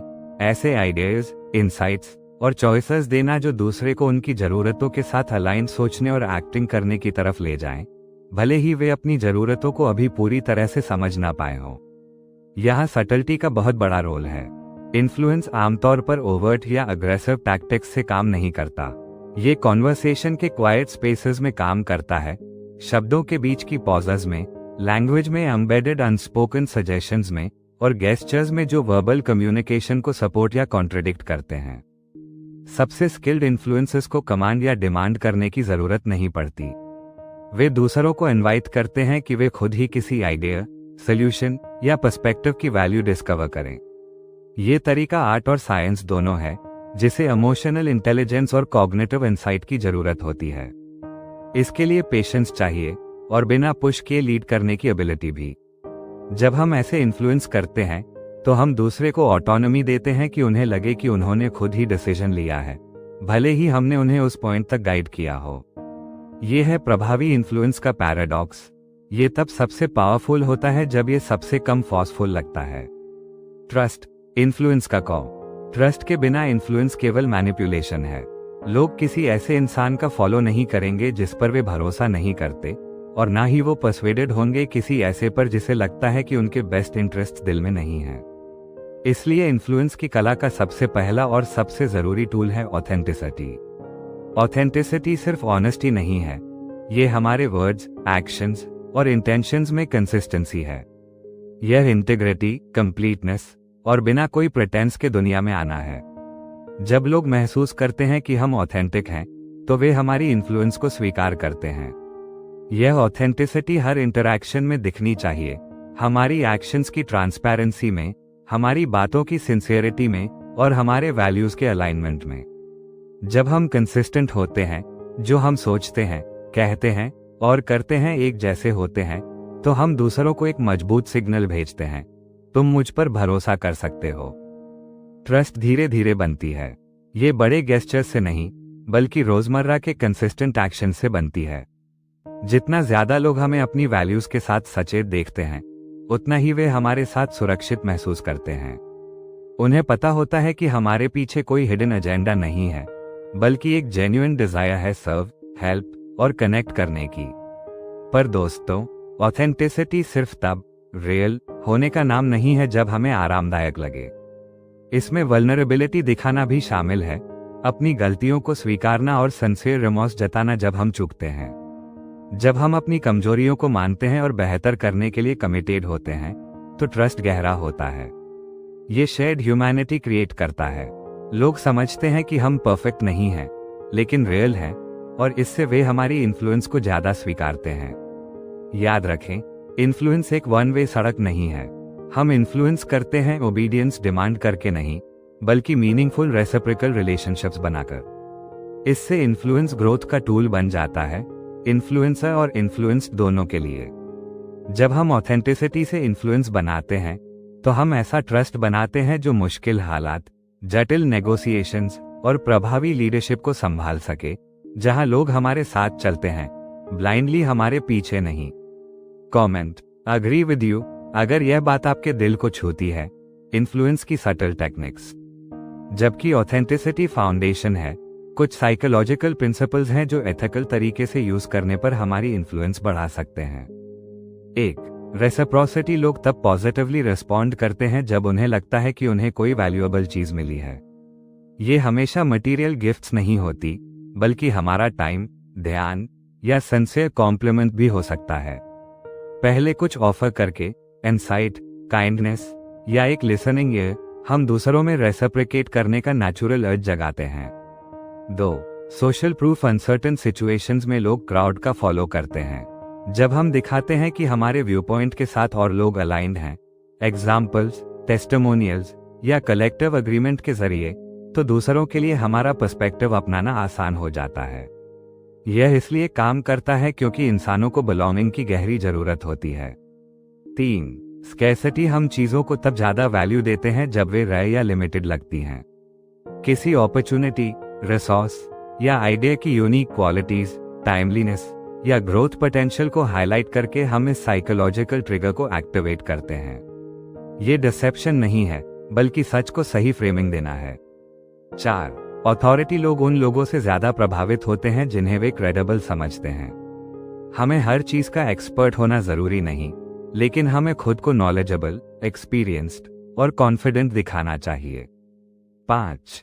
कंसिस्टेंसी। एक बार जब कोई चीज के लिए कमिट करता है तो वो इसे पूरा करने की ज्यादा संभावना रखता है, खासकर जब उसका कमिटमेंट पब्लिक या लिखित हो। छोटे छोटे यस लेना बड़े एग्रीमेंट्स के रास्ते खोलता है।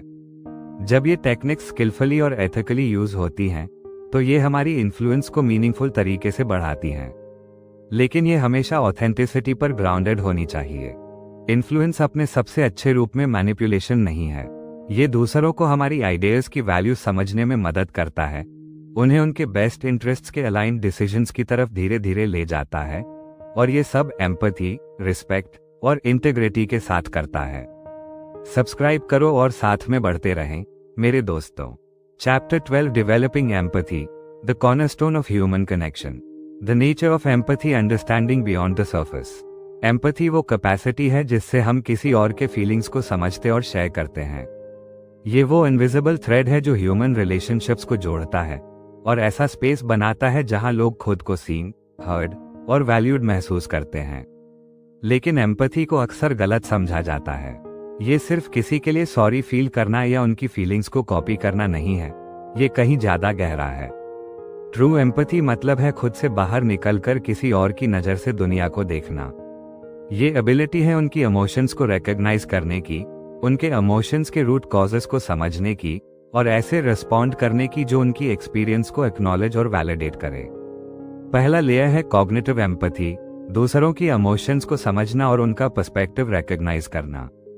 इसका मतलब है उनकी जगह खुद को रखना, भले ही उनका वर्ल्ड आपसे बहुत अलग हो। ये उनकी बात से अग्री करना नहीं है, बल्कि बिना जजमेंट के समझना है। इसमें एक्टिव लिसनिंग, सवाल पूछना और बॉडी लैंग्वेज ऑब्जर्व करना शामिल है ताकि पता चले कि वे क्या फील कर रहे हैं। दूसरा लेयर है इमोशनल एम्पैथी, असल में उस इंसान की फीलिंग्स को महसूस करना। इसका मतलब है उनकी इमोशंस में खो जाना नहीं, बल्कि इतना ट्यून इन करना कि कनेक्शन बन जाए। इमोशनल एम्पैथी हमें सिर्फ ऑब्जर्वर बनने से आगे ले जाता है और असली इमोशनल अट्यूनमेंट देता है।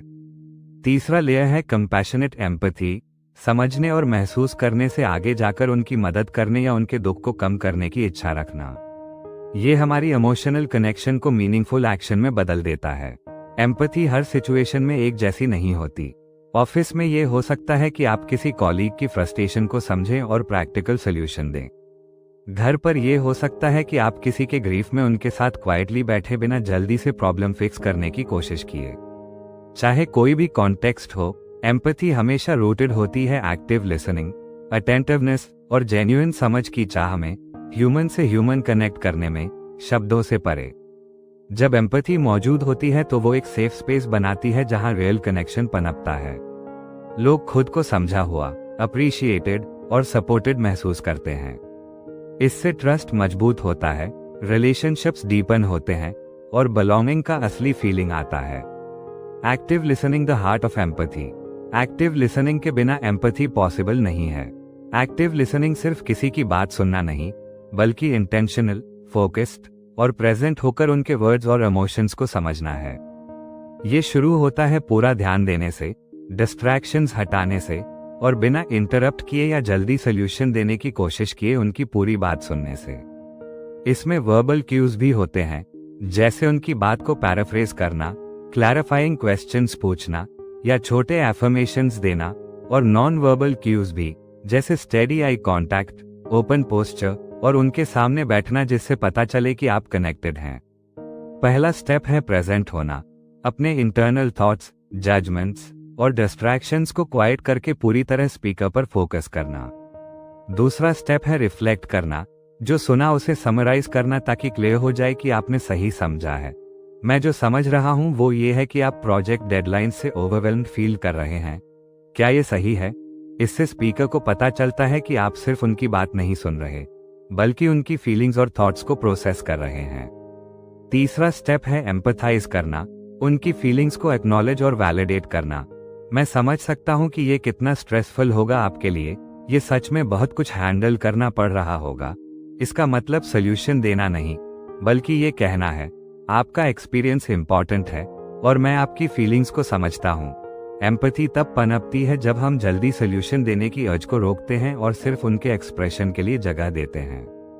कभी कभी सबसे बड़ी मदद बस ध्यान से सुनना होता है।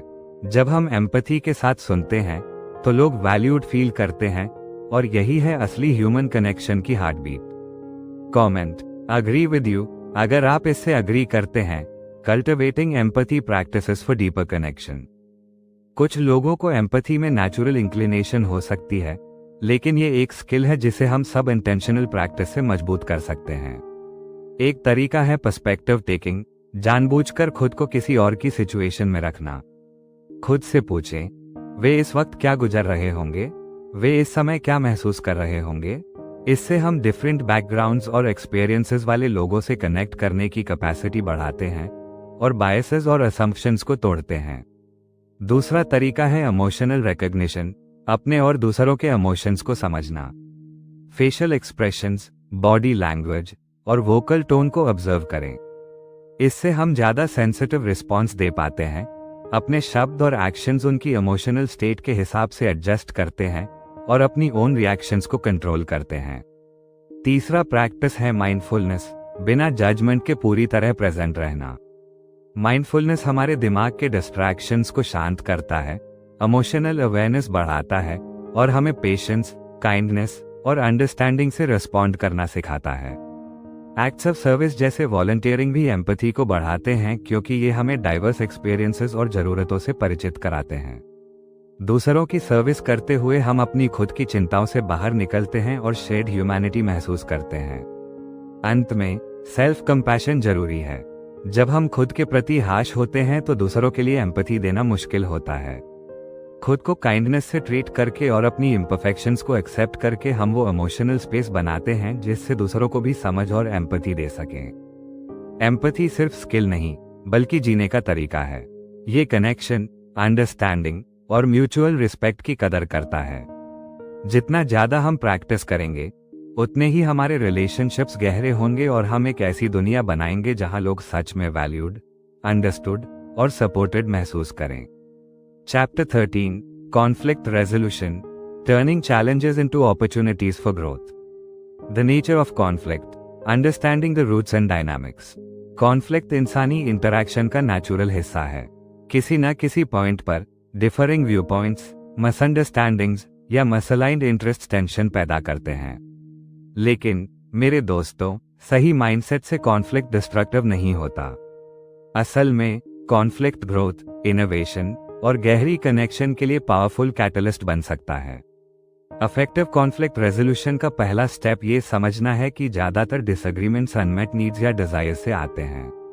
जब को नीड्स जैसे रिस्पेक्ट, वैलिडेशन या अंडरस्टैंडिंग थ्रेटन होती हैं, इमोशंस फ्ले होते हैं और अक्सर ये इमोशंस डिसएग्रीमेंट के लॉजिकल या फैक्चुअल एस्पेक्ट्स को ओवरशैडो कर देते हैं।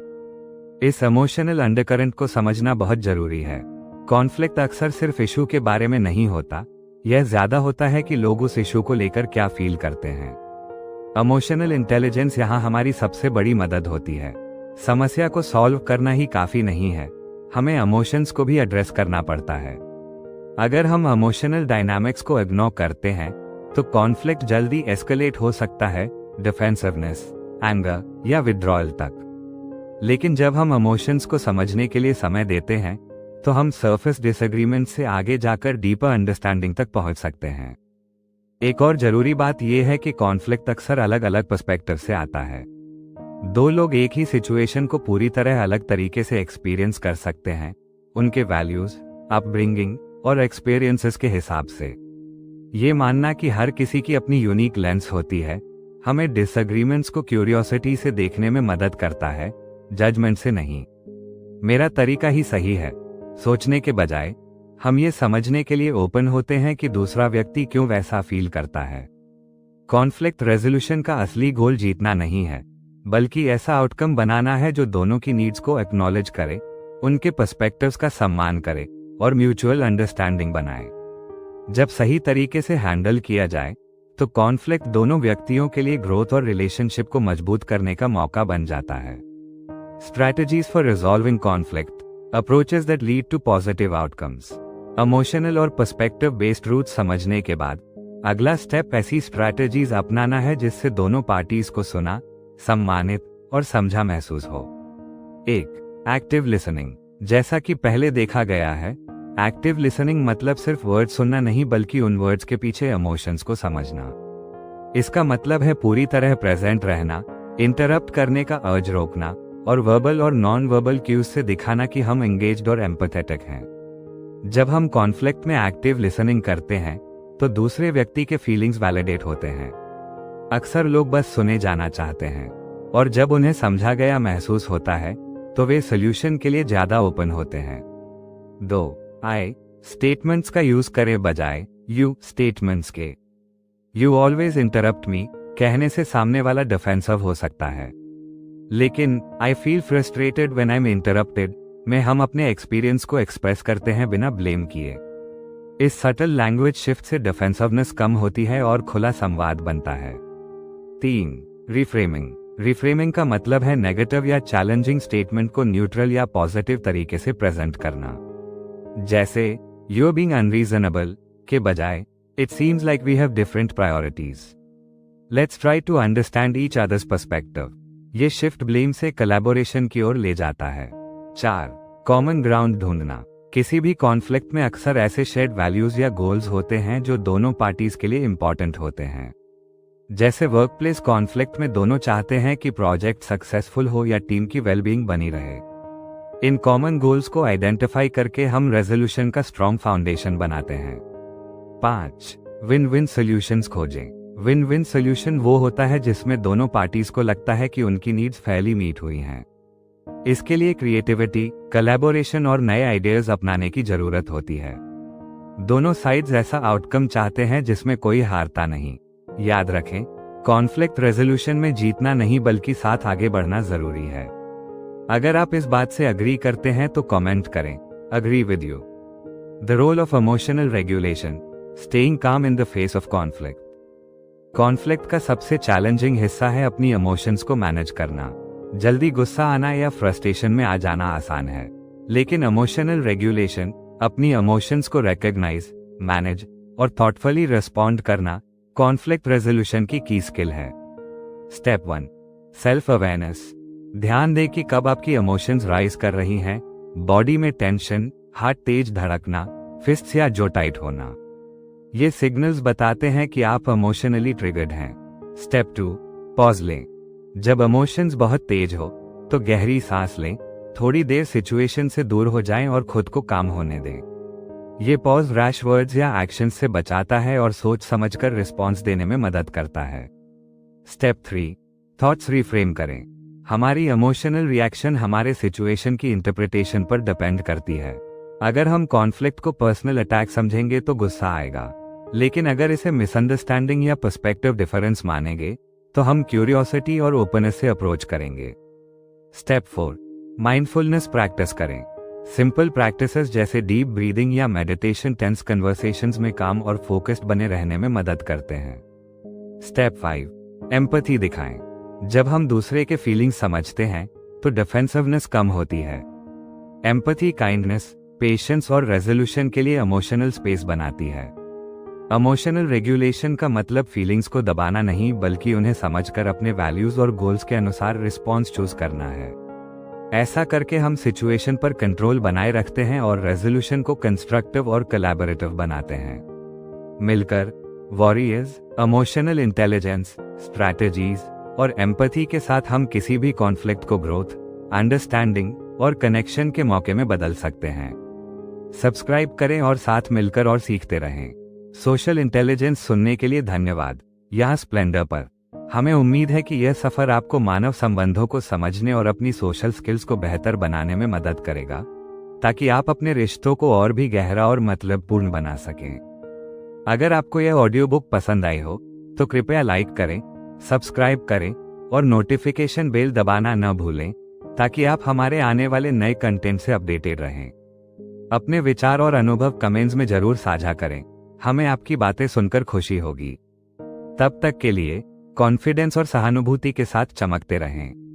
ये था स्प्लेंडर, आपके सोशल मास्टरी के सफर के लिए शुभकामनाओं के साथ।